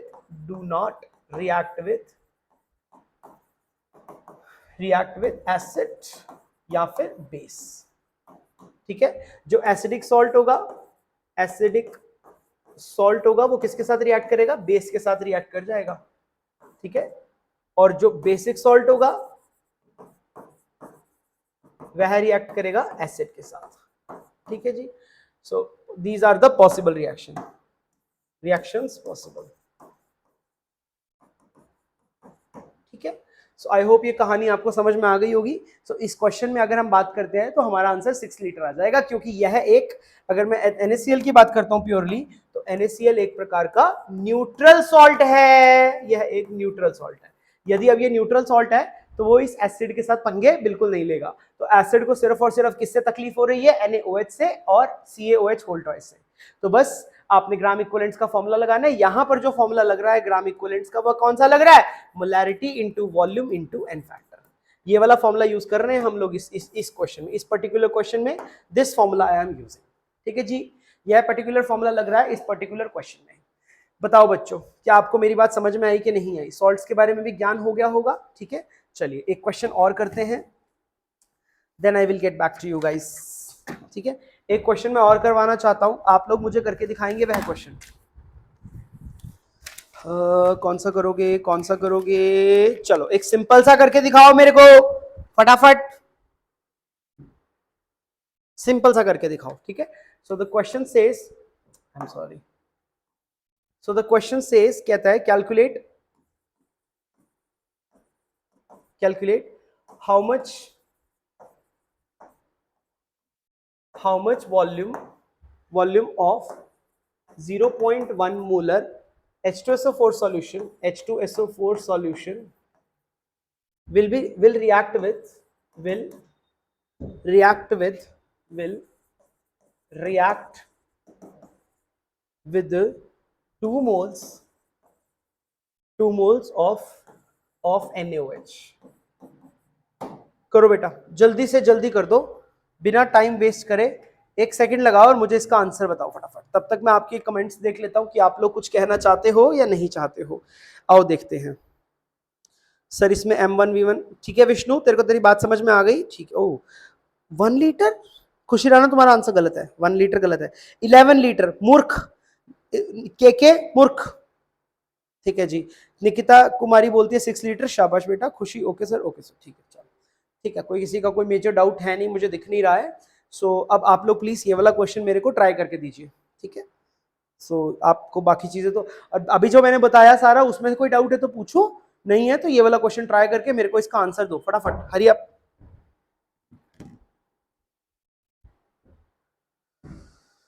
Whew.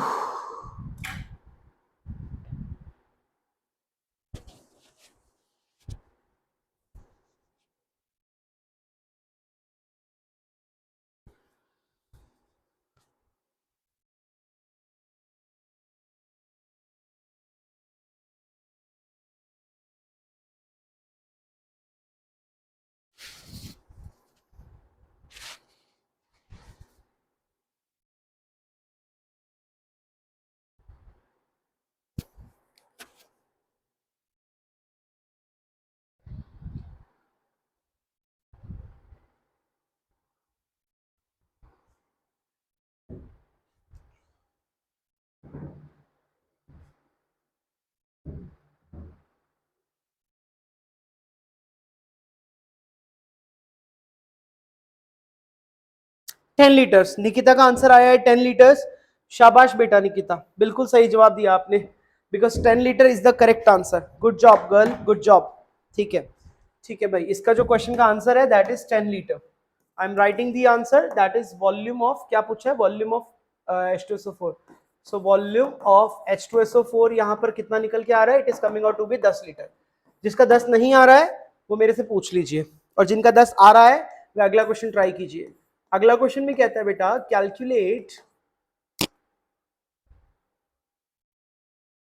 Calculate normality. अगले क्वेश्चन में नॉर्मैलिटी चाहिए मेरे को। Calculate normality of H2SO4, normality of H2SO4 if 1 liter of its solution requires 1 molar 1 liter NaOH for complete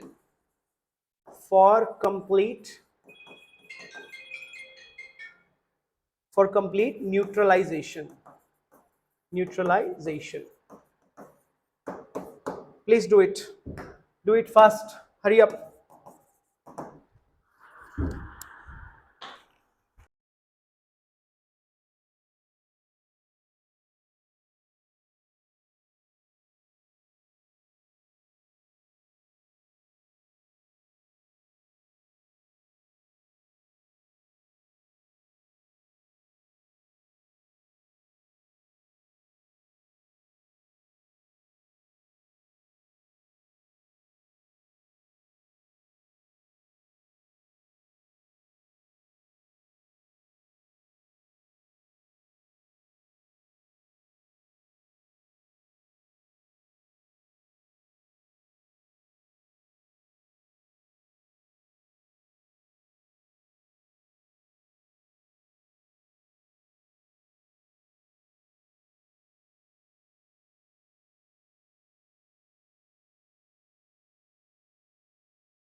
ठीक है, so I think I am audible now, am I Audible?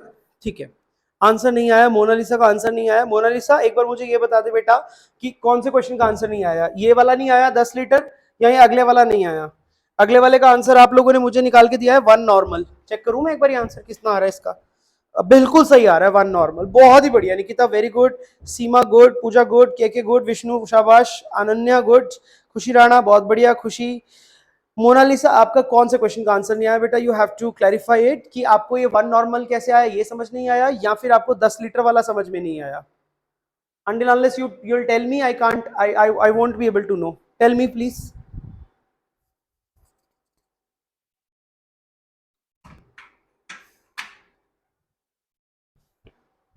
हाँ जी भाई बोलो फटाफट, जल्दी जल्दी।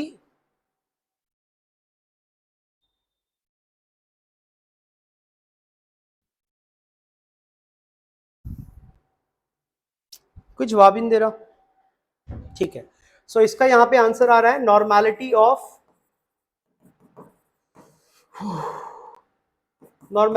H2SO4 यहाँ पे आ रहा है 1 नॉर्मल। ठीक है, 1 नॉर्मल आ जाएगा। ठीक है जी, ओके, आई होप आपको समझ में आ गया होगा सभी लोगों को सेकंड वाले का। ठीक है, सेकंड वाला नहीं आ रहा है इसको, मोनालिसा को। देखो बेटा बहुत ही इजी क्वेश्चन है ये तो, देख कैसे प्रोसीड करने वाला हूं मैं। देख इधर कहता है ये तो इसका आंसर हो गया, आंसर को तो साइड में रखो। ठीक है, अब इसको प्रोसीड कैसे करना है? कहता है कि calculate the normality of H2SO4 if 1 litre of this requires, simple formula क्या लगाएगी Monalisa? Gram equivalents of H2SO4 is equals to gram equivalents of क्या? ऑफ अपना NaOH। बस फॉर्मुलाज लगा दे, यहाँ पे ग्राम इक्विवेलेंट्स का फॉर्मूला लगा दे डायरेक्टली, नॉर्मेलिटी इनटू वॉल्यूम, और यहाँ पे लगा दे molarity into volume into n factor. तो इसकी नॉर्मेलिटी तेरे को चाहिए, वॉल्यूम दे रखा है 1 लीटर, दिया हुआ है ना, दिया हुआ है, देख ध्यान से देख, है ना, इसका 1 लीटर दिया हुआ है। यहाँ पे इसकी मोलारिटी आज मेरे को दे रखी है 1, वॉल्यूम भी दे रखी है 1, और इसका इनफेक्टर भी होता है 1। So normality is equals to 1 normal. बोल भाई क्लियर हुआ कि नहीं हुआ? This is my answer. ठीक है जी, so very easy question, super easy. ऐसे ऐसे इजी क्वेश्चंस तो आप आराम से कर सकते हो कि नहीं कर सकते? बहुत ही आसान क्वेश्चन है, ऐसे ऐसे क्वेश्चंस तो आपसे मिनटों में हो जाने चाहिए। चलो ये करके दो मेरे को, ये वाला दो करके, अगला करके दो। सो the question says how much, calculate how much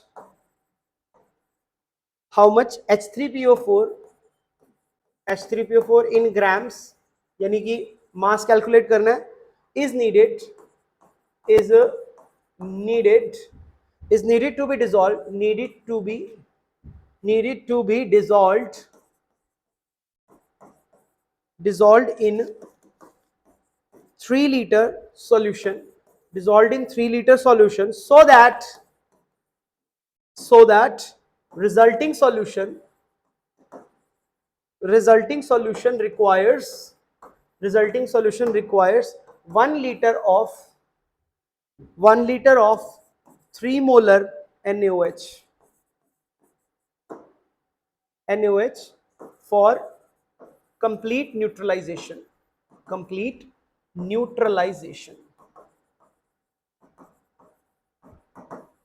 करो, do it, please do it, hurry up.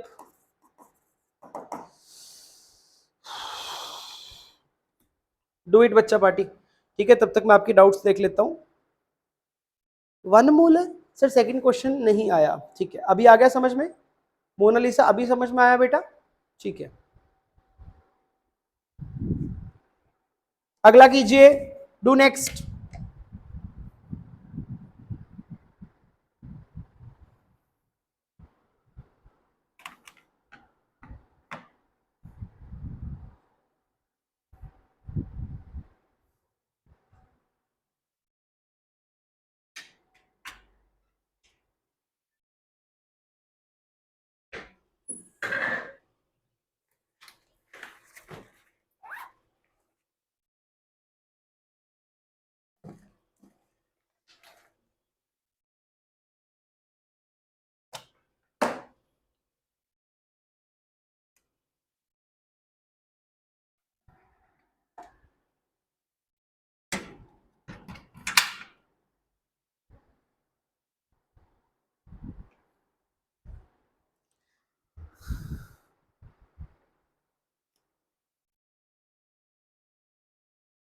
ठीक है, ये वाला करो जल्दी से। मोनालिसा कह रही है यस सर, मतलब समझ में आ गया। अगला क्वेश्चन कीजिए प्लीज।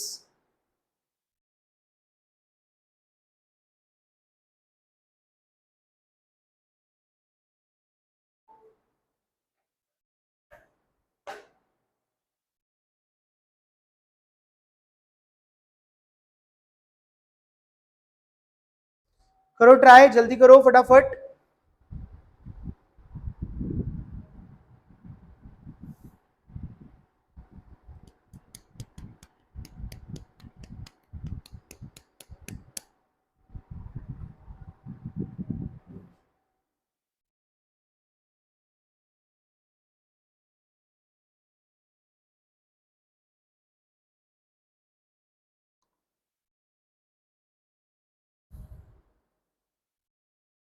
ओके, खुशी राणा का यहाँ पे आंसर आ रहा है 32.6 ग्राम्स, जो कि बिल्कुल गलत है। This is wrong. खुशी, यू डन इनकरेक्ट। चलो आओ देखते हैं, सिखाता हूं मैं तुमको। देखो बेटा, क्या क्वेश्चन है, कहता है calculate how much H3PO4 in grams is needed to be dissolved in 3 litre of solution so that the resulting solution required 1 litre of 3 molar for complete neutralisation. So question क्या है, क्वेश्चन के according gram equivalents of H3PO4, सही है, should be equal to the gram equivalents of NaOH। बोलो बच्चा party, समझ में आया कि नहीं आया? ठीक है बेटा, अब इसका फॉर्मूला मैं क्या लगा दूंगा, moles into n factor is equals to molarity. इसकी मोलैरिटी कितनी दे रखी है 3 इंटू वॉल्यूम कितना दे रखा है 1, इसका एन फैक्टर कितना होता है 1। बोलो भाई समझ आया कि नहीं आया? ठीक है, तो यानी कि मोल्स इनटू, अब H3PO4 है, H3PO4 का एन फैक्टर चेक कर लेना, कल भी सिखाया था मैंने, 3 होता है, तो ये 3 आ गया इज इक्वल्स टू 3, 3 से 3 कटा, यानी कि मोल्स कितने आ गए, मोल्स इज 1 मोल। इससे आसान कुछ हो सकता था?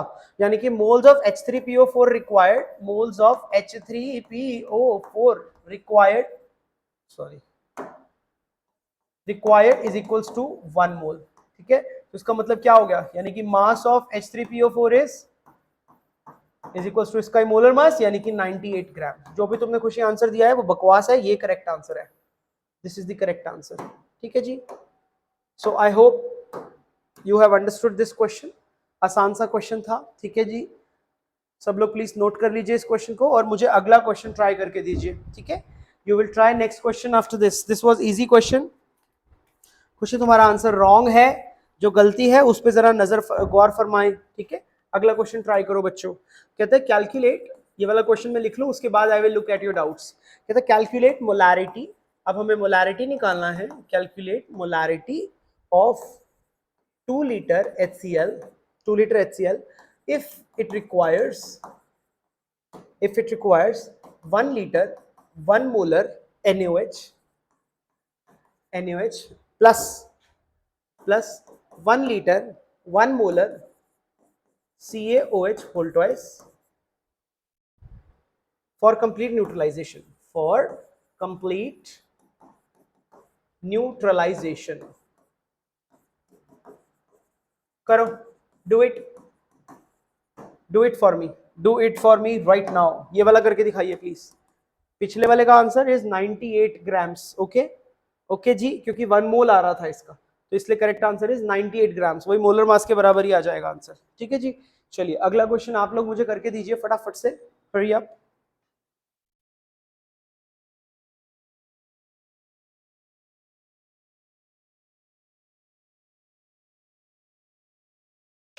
ठीक है जी, सो यहाँ पे कुछ लोगों ने दिए हैं आंसर। खुशी राणा गलत, अनन्या गलत, विष्णु मोहन इसका आंसर एग्जैक्टली 98 आएगा, गलत। बसंत रॉन्ग, निकिता रॉन्ग, 98 आएगा। खुशी राणा यस। ठीक है, आई होप समझ में आ गया होगा। आ गया है तो अगला क्वेश्चन ट्राई कर लो, जल्दी जल्दी जल्दी करो।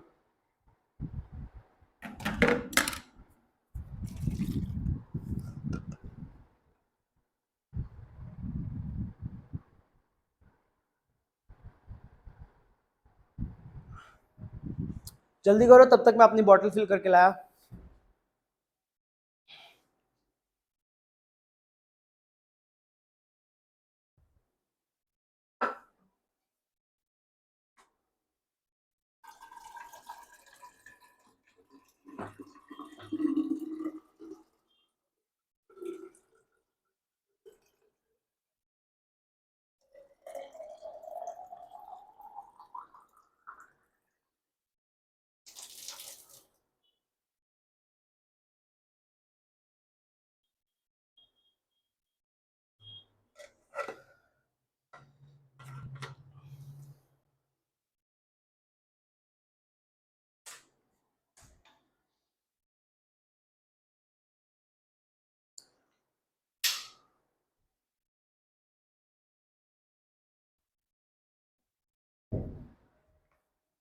हाँ जी भाई, कितना आंसर आ रहा है जल्दी बोलो फटाफट, टेल मी फास्ट।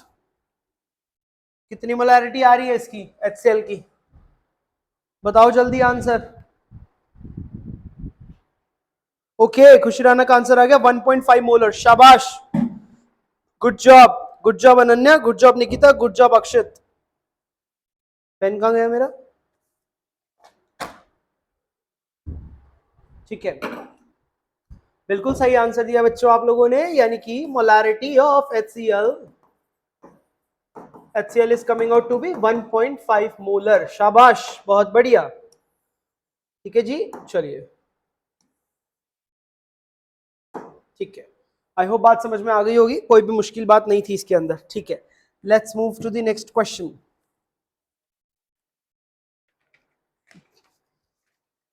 ठीक है जी,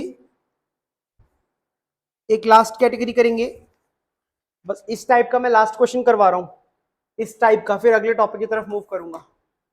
so the question is, last question बोलता है हमें, कहता है अननोन सॉल्यूशन,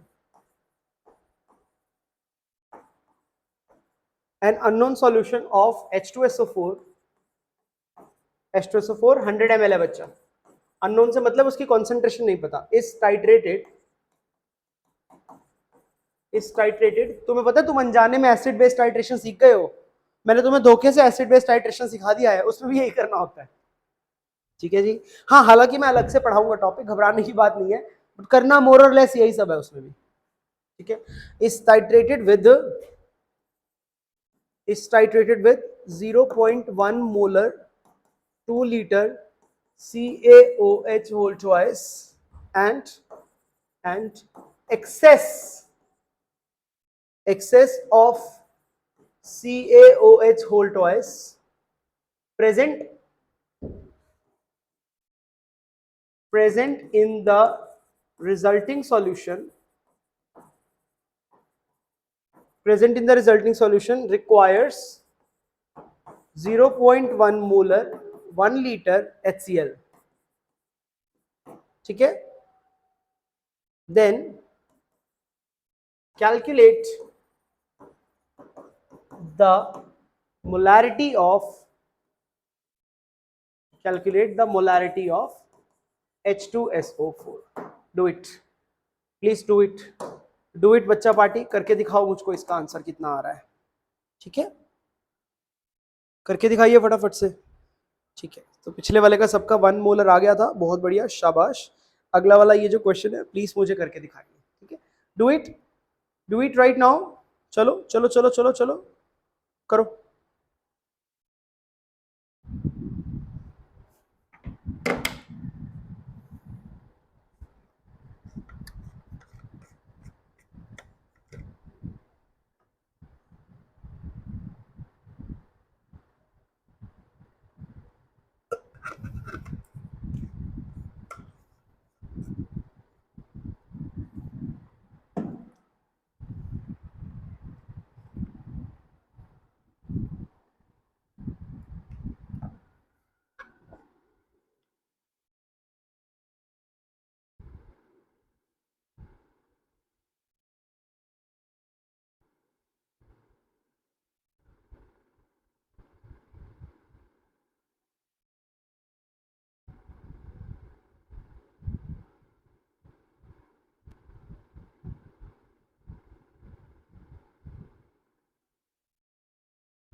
निकिता का आंसर आ रहा है 2 मोलर। शाबाश बेटा, एक्सीलेंट, बहुत बढ़िया, good job, good job girl.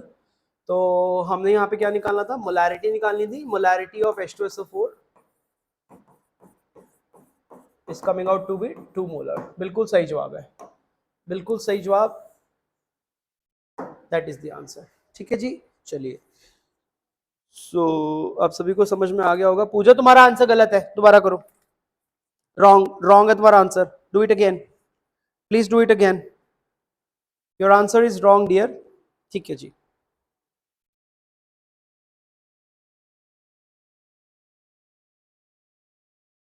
एक बार चेक कर लेता हूं मैं, I think I should check, I think 1.5 ही आना चाहिए। Let me check, let me check it. ठीक है, बिफोर कंक्लूजन लेट्स चेक, एक बार चेक कर लेते हैं, उसके बाद कंक्लूड करते हैं। देखो भाई, कहता है unknown solution of H2SO4 is titrated with 0.1 molar 2 litre COH whole twice. ठीक है, and excess of this present in the resulting solution. देखो एक बीकर था ना हमारे पास, बहुत सिंपल सा क्वेश्चन है ये वाला। एक बीकर था, बीकर के अंदर पहले से क्या पड़ा हुआ है, H2SO4 पड़ा हुआ है। उसके अंदर हमने ढेर सारा CaOH होल ट्वाइस डाल दिया, ढेर सारा। ठीक है, और जो इसके अंदर जो एक्स्ट्रा CH होल ट्वाइस बच गया उसको हमने HCl से टाइट्रेट किया। तो कुल मिला के क्या कह सकता हूँ कि ग्राम इक्विवेलेंट्स ऑफ एसिड्स, दोनों acids is equals to the gram equivalents of base. करे कंपेयर, चलिए। so, अब यहाँ पे ग्राम इक्विवेलेंट एसिड्स, एसिड कौन कौन से, एक तो H2SO4 है। H2SO4 का देखो मोलैरिटी मेरे को निकालनी है, वॉल्यूम 100 दे रखी है। 100 का मतलब क्या हो गया, 0.1 लीटर इंटू एन फैक्टर इसका आता है 2 प्लस, ये तो हो गया H2SO4 के लिए डेटा। अब मैं HCl के लिए लिख देता हूँ। HCl का क्या क्या दे रखा है, मोलैरिटी 0.1 है, वॉल्यूम 1 है, और एन फैक्टर भी 1 होता है, इज इक्वल्स टू, अब बेस के लिए लिख देते हैं। बेस के लिए मोलैरिटी देखो कितनी है बेटा, 0.1 है, इंटू इसकी वॉल्यूम कितनी है 2 है, और इसका एन फैक्टर भी कितना है 2 है। यहां तक समझ आया कि नहीं आया? ठीक है जी। अब मेरे पास क्या मिल जाएगा, तो दिस इज 0.2 m प्लस ये कितना बचेगा 0.1 इज इक्वल्स टू 0.4। हाँ भाई 1.5 आ रहा है, ठीक है, ठीक है जी। 2 नहीं आएगा, 1.5 ही आ रहा है। इसको मैं सॉल्व करता हूं तो क्या करूंगा, इसको मैं इधर ले जाऊंगा तो ये कितना बचेगा 0.3। तो मेरे पास क्या मिलेगा, यानी कि 0.2 times of m is equals to 0.3, यानी m is equals to 1.5 molar. तो जितने भी लोगों ने 2 दिया है आंसर वो रॉन्ग है, जितने भी लोगों ने ये दिया है वो राइट है। ठीक है जी, आओ। तो यहाँ पे भी आंसर मैं सही करके लिख देता हूँ, इट इज 1.5 मोलर। ठीक है, पता नहीं मैंने 2 को क्यों हाँ बोल दिया, इट शुड बी 1.5। ठीक है, चलो, सो लेट्स चेक। ठीक है,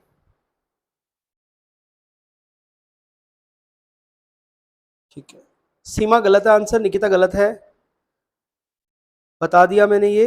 ठीक है सर, पहले आंसर मैंने दिया था। ठीक है विष्णु, आपको क्या इनाम चाहिए आप मेरे से, हाँ इनाम लोगे? ठीक है भाई, चलिए। This was about it. So this was all about the law of chemical equivalence. I hope आपको लॉ ऑफ केमिकल इक्विवेलेंस समझ में आ गया होगा। बहुत ही प्यारा, बहुत ही साधारण सा लॉ था। ठीक है जी, कोई दिक्कत तो नहीं है। आगे चलूँ अब मैं, अगला टॉपिक स्टार्ट करा दूँ। अगला टॉपिक जो हम पढ़ने जा रहे हैं उसको अपन क्या बोलते हैं, कंसंट्रेशन टर्म्स बोलते हैं। ठीक है जी, so let us understand what is this concentration terms. ठीक है, चलो आओ शुरू करते हैं कंसंट्रेशन टर्म्स की कहानी। कंसंट्रेशन टर्म्स के बारे में समझ लेते हैं चीज़ों को। ठीक है, देखो जी। अगला टॉपिक जो है, जो कि मैं शुरू करने जा रहा हूं, दैट इज कॉल्ड एज, इसको हम लोग कहते हैं कंसंट्रेशन टर्म्स।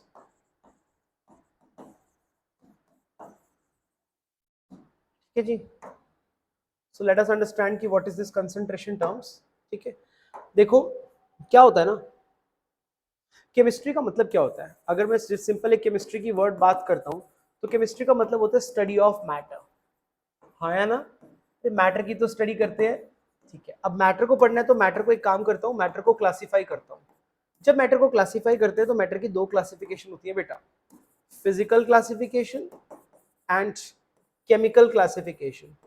आज मैं फिजिकल क्लासिफिकेशन में इंटरेस्टेड नहीं हूँ, ये फिजिकल क्लासिफिकेशन और केमिकल, आज मैं केमिकल क्लासिफिकेशन में इंटरेस्टेड हूँ। केमिकल वाली फिर से दो हिस्सों में बटी होती है। Chemical substances are either pure or they are impure. Impure, अच्छा जितनी भी इम्प्योर चीजें अगर उनको मिक्सचर बोल दूं तो आपको तकलीफ तो नहीं है ना कोई भी, ठीक है। सो मैं इसमें इंटरेस्टेड हूँ, यानी कि इम्प्योर वाले में आज मेरे को ज्यादा इंटरेस्ट है। अब जो मिक्सचर्स होते हैं या इम्प्योर सब्सटेंसेस होते हैं वो फिर से दो टाइप के होते हैं बेटा। वह फिर से दो टाइप की होती हैं, कौन कौन से? एक को तो बोलते हैं हम लोग होमोजीनस मिक्सचर, होमोजीनस मिक्सचर, और दूसरी कैटेगरी को हम लोग क्या बोलते हैं? Heterogeneous mixture. Heterogeneous mixture.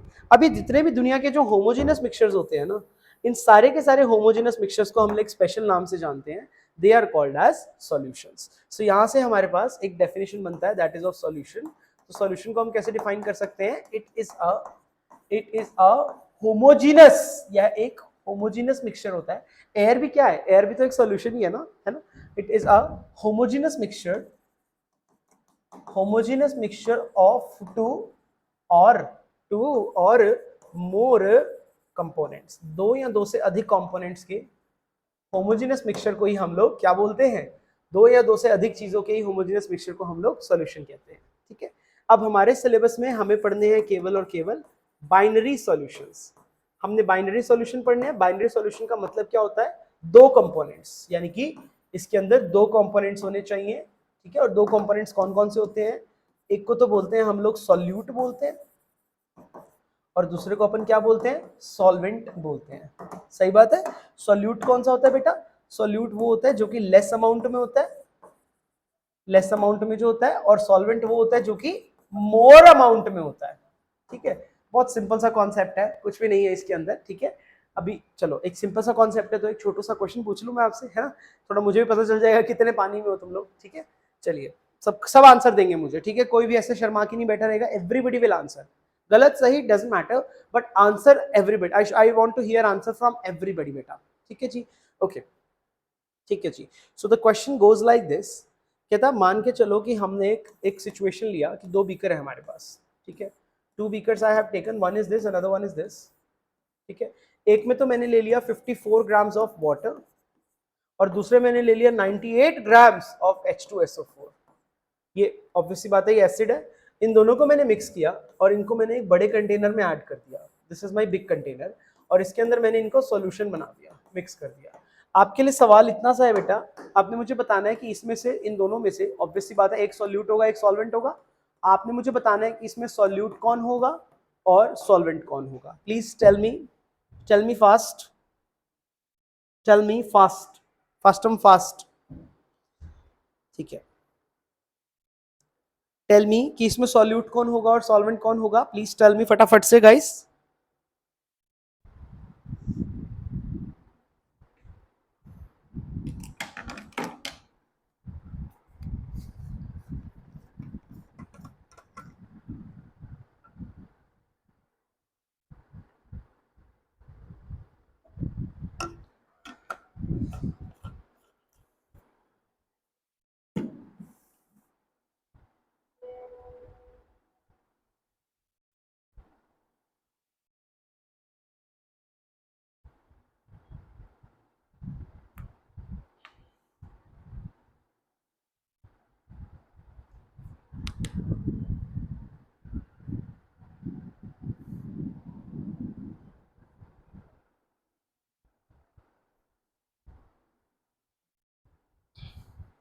Okay, सो यहां पर मुझे कुछ लोगों ने आंसर्स देना शुरू कर दिए हैं। Okay, solute water solvent acid, अच्छा। वो अक्षत कहता है water will be solvent, okay. खुशी राना क्या वाटर, क्या वाटर? निकिता कहती है वाटर इज सॉल्वेंट, ओके। के बोलता है वाटर इज सॉल्वेंट। बसंत बोलता है H2SO4 इज सॉल्यूट, अच्छा ओके। सीमा बोलती है कि H2SO4 सॉल्यूट है और पानी सॉल्वेंट है। खुशी राना भी बोलती है कि पानी सॉल्वेंट है, ठीक है, ठीक है जी। सॉल्यूट H2SO4 है, अच्छा अच्छा, ठीक है। तो बहुत लोगों ने अलग अलग आंसर्स मुझे दिए।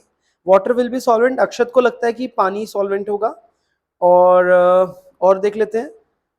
पूजा को लगता है कि पानी सॉल्यूट होगा, मोनालिसा को लगता है पानी सॉल्वेंट होगा, बसंत को भी पानी सॉल्वेंट लग रहा है। ओके ठीक है, बड़े मिक्स्ड आंसर्स हैं आप लोगों के, ठीक है जी। पहली बात देखो, पानी का अमाउंट कितना है, पानी का अमाउंट, पानी का यहाँ पे मात्रा कितनी दे रखी है 54 ग्राम्स, यह कितना दे रखा है 98 ग्राम्स। तो ज्यादातर पब्लिक, मतलब जो सबसे मोस्ट कॉमन आंसर है, देखो 54 में और 98 में ज्यादा कौन है, 98, कॉमन सेंस की बात है। तो ज्यादातर लोगों को यही लगता है कि जो हमारा सॉल्यूट हो जाएगा, सॉल्यूट अभी अभी मैंने पढ़ा है ना, सोल्यूट वो होता है जो लेस अमाउंट में होता है, सॉल्वेंट वो होता है जो ज्यादा अमाउंट में होगा। तो लोगों को ये लगता है कि यहाँ पर सॉल्यूट क्या हो जाएगा, H2O हो जाएगा, जैसे कि आप में से कुछ लोग कह रहे हैं, और सॉल्वेंट क्या हो जाएगा यहाँ पे, H2SO4 हो जाएगा, ठीक है। और यह जो आंसर है, यह बिल्कुल बिल्कुल क्या है, यह बिल्कुल बिल्कुल गलत है, रॉन्ग आंसर है ये, ठीक है बेटा। देखो प्रॉब्लम पता क्या है, जब हम सब्जी मंडी जाते हैं तो हमें लगता है कि 5 kg आलू ज्यादा अमाउंट है एंड 2 kg आलू कम अमाउंट है। Wrong wrong wrong wrong. 5 kg आलू ज्यादा मास है, 2 kg आलू कम मास है, क्योंकि जो केजी है ना, वो अमाउंट का यूनिट ही नहीं है, वो किसका यूनिट है, वो मास का यूनिट है। ये गड़बड़ आप लोग करते हो अक्सर। देखो देखो बेटा, हमारे पास ना 7 फंडामेंटल यूनिट्स होते हैं, आप बचपन में पढ़ के आए हैं, 7 फंडामेंटल यूनिट्स होते हैं। ध्यान से सुनना इन बात को, 7 फंडामेंटल यूनिट्स किस प्रकार होते हैं, इसके लिए मैंने एक ट्रिक बना रखी है, that is mask, mask KMC, ये ट्रिक है, ठीक है जी। अब देखो यहाँ पे m से क्या हो जाएगा, m से हो जाएगा मेरे पास, ये m से हो जाएगा मीटर। अरे मीटर किसका यूनिट होता है, लेंथ का। अगर हमें लेंथ को मेजर करना है तो fundamental unit is metre. a से हो जाएगा मेरा एम्पियर, एम्पियर किसका होता है, करंट का। s से हो जाएगा second, second is for time. k से हो जाएगा kg, kg is for mass. अगले k से होगा kelvin, kelvin is for thermodynamic temperature. m से हो जाएगा मोल, और C से हो जाएगा candela, candela is for luminous intensity. यहां पर जो मोल होता है ना बेटा, mole is the unit for amount of substance. जब भी हम चीजों की अमाउंट निकालना चाहते हैं तो find out the moles first. और आप में से जो मूर्ख लोग ये आंसर दे रहे थे, उन मूर्ख लोगों ने अमाउंट तो निकाला ही नहीं है, वो तो बिना अमाउंट निकाले आंसर दे रहे हैं। तो चलिए अमाउंट निकालते हैं, let's find out the amount. सही है, तो सबसे पहले मैं निकालूंगा मोल्स ऑफ पानी। तो मोल्स ऑफ पानी कितना आया, गिवन मास कितना है पानी का 54, मोलर मास कितना है 18। देखो अगर आप में से कुछ व्यक्ति, कुछ ऐसे भी इंसान हो सकते हैं जिन्होंने पानी को सॉल्वेंट बताया, आंसर उनका सही है, पर हो सकता है कि उन्होंने कंसेप्ट कोई और यूज किया हो, क्योंकि बहुत सारे लोग सिर्फ पानी को इसलिए भी सॉल्वेंट बोल देते हैं क्योंकि it is a universal solvent. वो कंसेप्ट यहां नहीं चल रहा है, समझ आया। मैं तुम्हें हजारों एग्जांपल दिखा सकता हूं जहां पानी सोल्यूट भी बिहेव कर सकता है, समझ आ रही है बात। मैं मानता हूं कि ज्यादातर केसेस में पानी सॉल्वेंट होता है, लेकिन हजारों ऐसे केसेस भी हैं जहां पर पानी सॉल्यूट की तरह बिहेव कर सकता है। अभी मैं यहाँ पे अमाउंट बदल देता तो पानी नेचुरली सॉल्यूट बन जाता, समझ आ रही है मेरी बात। तो इसकी यह गलती प्लीज आप न करें, ठीक है। बहुत ज्यादा संभावना होती है गलती करने की, परंतु आपने नहीं करनी बेटा, ठीक है। तो आपने जब इसके मोल्स निकाले, आपने सिर्फ अमाउंट की मदद से चेक किया है। जब आपने मोल्स निकाले 3 मोल्स आ गए, उसके बाद मैंने यहाँ पर निकाला मोल्स ऑफ H2SO4। तो H2SO4 के मोल्स निकाले तो given mass is 98, molar mass is 98। कितने मोल आ गए, 1 मोल। कौन ज्यादा दिख रहा है, अरे कौन ज्यादा दिख रहा है मूर्ख लोगों, कौन ज्यादा दिख रहा है, वाटर ज्यादा दिख रहा है, समझ आई बात। तो इससे मुझे पता चलता है, इससे मैंने क्या कंक्लूड किया कि जो सॉल्वेंट है वह पानी है, और जो सॉल्यूट है वह H2SO4 है। और पानी सॉल्वेंट क्यों है, क्योंकि पानी की अमाउंट ज्यादा है बेटा। 54 को देख के कंफ्यूज ना हो जाओ। ये छोटे छोटे कॉन्सेप्ट्स अगर नहीं सुधारोगे तो कैसे काम चलेगा, अरे कैसे काम चलेगा भाई, ठीक है, ठीक है, ठीक है। मैंने इसलिए बोला था सॉल्यूट क्योंकि 1 मोल का H2SO, हाँ बिल्कुल बसंत, तुमने तो एकदम सही बोला था। अब वो लोग प्लीज मेरे को हाथ खड़ा करके बताए जिन्होंने एक्चुअली इसी तरीके से निकाल के बताया मेरे को, कृपया बस वही बताएं, मोल्स के अकॉर्डिंग ही किया, शाबाश खुशी। जिन्होंने मोल्स के अकॉर्डिंग ही किया वो प्लीज मोल्स लिख दो अपने कमेंट में, ताकि मुझे पता लग जाए कि कौन किसने सही दिमाग। और सच लिखना, झूठ मत लिखना, झूठ बोल के क्या मिलेगा, कुछ भी नहीं मिलेगा, पाप लगे उसको जो झूठ बोलेगा। चलो बताओ मेरे को, जिन्होंने भी मुझे पानी सॉल्वेंट बताया वो सच सच मुझे बताओ। Sir what about concentrated solution, क्या, व्हाट अबाउट इट, क्या प्रॉब्लम है कंसंट्रेटेड सॉल्यूशन में, क्या प्रॉब्लम है भाई, क्या प्रॉब्लम है। कंसंट्रेटेड सॉल्यूशन का मतलब है कि कंसंट्रेशन ऑफ सॉल्यूट ज्यादा है। ये कहां लिखा होता है कि सॉल्वेंट से भी ज्यादा है, ठीक है। Okay ji, so I hope बताओ मुझे जल्दी फटाफट, कितने लोगों ने सच में मोल्स के अकॉर्डिंग ही किया था? ठीक है चलो मत बताओ, लेजी हो तुम लोग तो बहुत ज्यादा, हाय राम। ठीक है, आई होप ये बातें सारी समझ में आ गई होंगी, क्लियर है? अरे बोलो भाई, क्लियर है, क्लियर है, क्लियर है, क्लियर है। ठीक है, सो सॉल्यूशन की बात भी आपको समझ में आ गई होगी, ये छोटी सी डेफिनेशन मैंने बता दी सॉल्यूशन की। बोलो बेटा क्लियर हो गई ये बातें? ठीक है, सो हम लोग इस तरीके से पढ़ते चले जाएंगे। अच्छा एक बात और मैं आपको बताना चाहता हूँ यहाँ पे, एक और छोटी सी बात जान लो। वह क्या है? वह ये है कि सोल्यूट के बिना साइज पे भी बहुत कुछ डिपेंड करता है। मतलब जैसे कि अगर मैं बात करता हूँ सोल्यूट की बात करता हूँ, तो सोल्यूट यदि आपका 3 केसेस हो सकते हैं, ये 3 केसेस इंपॉर्टेंट है। पहला, अगर आपका सोल्यूट का साइज लेस देन 1 नैनोमीटर है, 1 नैनोमीटर, इसको बोलते हैं बच्चों ट्रू सॉल्यूशन। यही पढ़ने हैं हमको, यही वाले पढ़ने हैं अपन ने, ट्रू सॉल्यूशन ही पढ़ने हैं। ठीक है, अगर वो 1 नैनोमीटर से लेकर के 1000 नैनोमीटर तक है, ठीक है, इस वाली चीज को हम लोग बोलते हैं कोलॉइड्स। ठीक है, और अगर मान के चलो साइज ग्रेटर है 1000 नैनोमीटर से भी, तो इसको अपन बोल देंगे सस्पेंशंस। ये नहीं पढ़ने हमें, यह दोनों पढ़ने हैं, सॉरी यह ऊपर वाला पढ़ना है, नीचे वाले दो नहीं पढ़ने हैं। ठीक है, ध्यान रखना इस बात का, सॉल्यूट पे भी काफी कुछ डिपेंड करता है। ठीक है जी, बोलो भाई। ठीक है, ठीक है सर, हम लेजी नहीं है सर, आपको 2 मिनट बाद कमेंट्स दिखते हैं। अच्छा ठीक है, ठीक है, ठीक है खुशी राणा, तुम क्यों पढ़ रही हो केमिस्ट्री? वकील ही बन जाओ ना, जो तुम्हें इतनी दलीलें देनी है मुझको। हाँ, सर ने कुछ कह दिया तो कोई बात नहीं, डोंट माइंड, चिल करो, तर्क दे रही हो मुझे। हम्म, ठीक है चलो आगे बढ़े। जस्ट किडिंग खुशी राणा, जस्ट किडिंग। ठीक है, चलो बेटा अब हम आगे बढ़ते हैं। तो अगला टॉपिक जो मेरे को स्टार्ट करना है that is concentration terms. Now what is this concentration terms? इसको डिफाइन कहते हैं the amount of solute dissolved in the given amount of solvent और सॉल्यूशन। ठीक है, जनरली हम लोग कंसंट्रेशन टर्म्स को ना फ्रैक्शन की तरह एक्सप्रेस करते हैं, न्यूमरेटर अपॉन डिनोमिनेटर, जहां पे न्यूमरेटर में अक्सर बात चल रही होती है सॉल्यूट की, और डिनोमिनेटर में बात चल रही होगी या तो सॉल्वेंट की, बात चलेगी, और किसकी बात चलेगी? सॉल्यूशन की बात चलेगी। ठीक है जी, सो इनमें से कुछ भी हो सकता है, so it could be anything. ठीक है बेटा, सो अब देखो,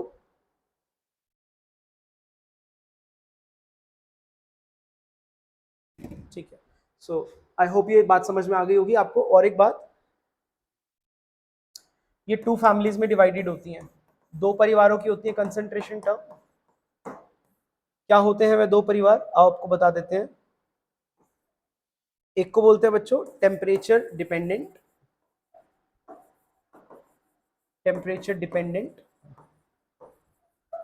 एंड दूसरा होता है हमारे पास टेम्परेचर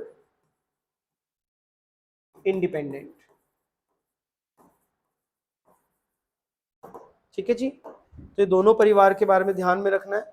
एक होता है टेम्परेचर डिपेंडेंट फैमिली, एक होता है टेम्परेचर इंडिपेंडेंट फैमिली।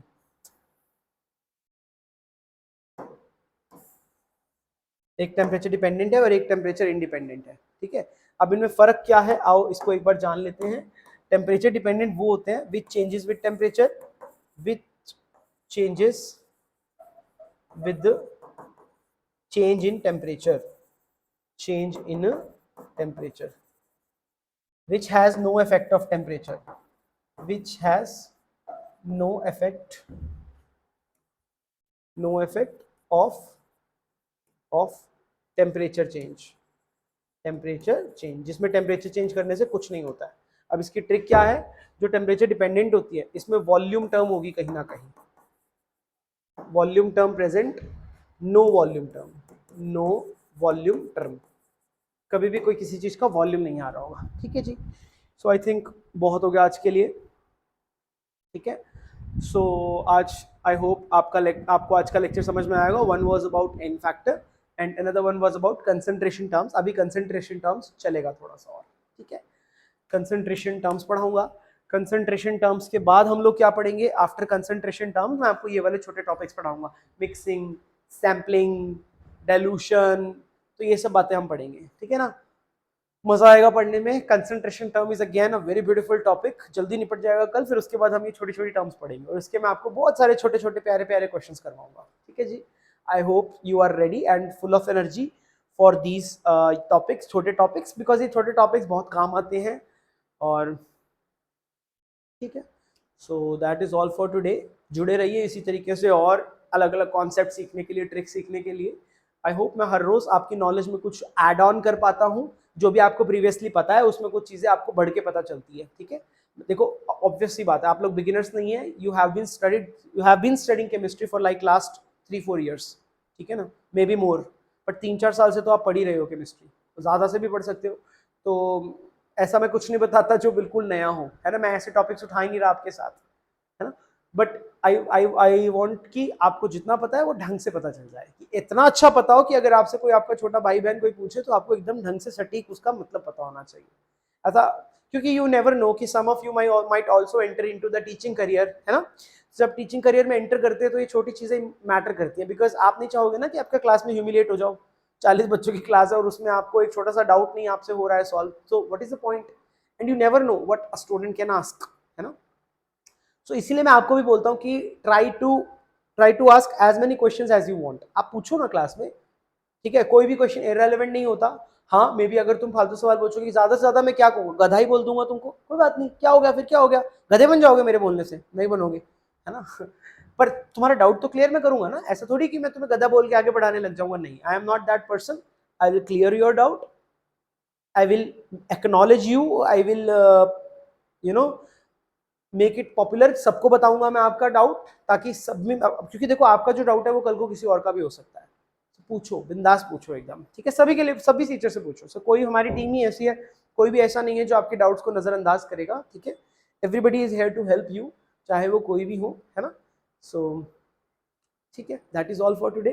किसी को कुछ कहना है, कुछ पूछना है तो पूछिए, बोलिए, नहीं तो टाटा बाय बाय.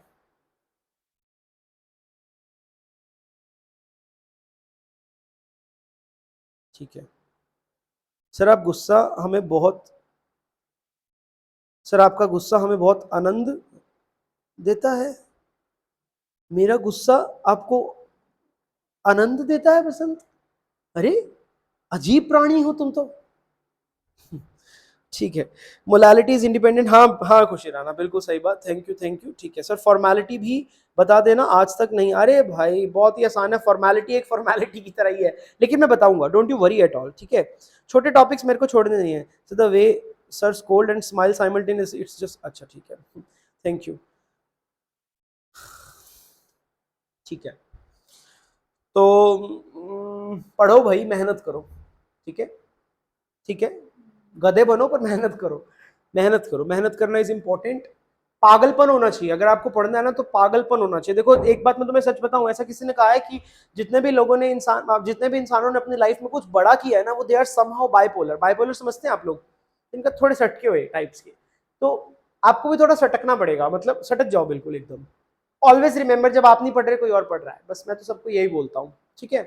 एंड कुछ भी मुश्किल या आसान नहीं होता है, ये बहुत एक सिंपल सी थ्योरी है जो याद रखना.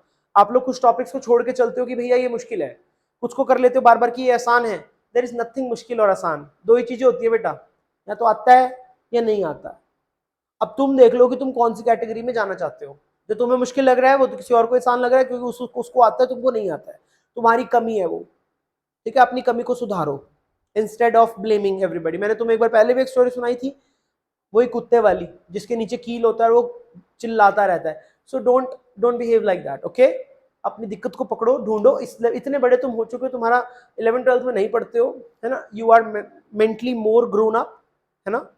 You know where is your problem. आपको भली भांति पता है कि आपका कौन सा सेक्शन वीक है.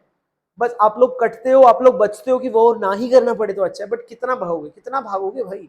एग्जाम में जब उसका क्वेश्चन देखोगे फिर क्या करोगे. हर बच्चे को मालूम है तुम में से कि किसका कौन सा पार्ट वीक है. ऐसा नहीं है कि तुम अनअवेयर हो, तुम खूब मस्त अवेयर हो. बस you just keep lying to your self only, खुद से झूठ बोलते रहते हो, मत करो वो चीज़, ठीक है, मत करो। पूछो, पढ़ो, मेहनत करो, पागल हो जाओ, पर मेहनत करो, ठीक है। ज़्यादा भाषण मेरा देने का एक्सपीरियंस भी नहीं है, मूड भी नहीं है, ठीक है। चलिए ठीक है बच्चों, बाय बाय, टाटा, ठीक है बच्चों, good night, love you all, ठीक है। मेहनत करो, बहुत ज़्यादा मेहनत करो, ठीक है। चलो bye bye, I am ending the session right now.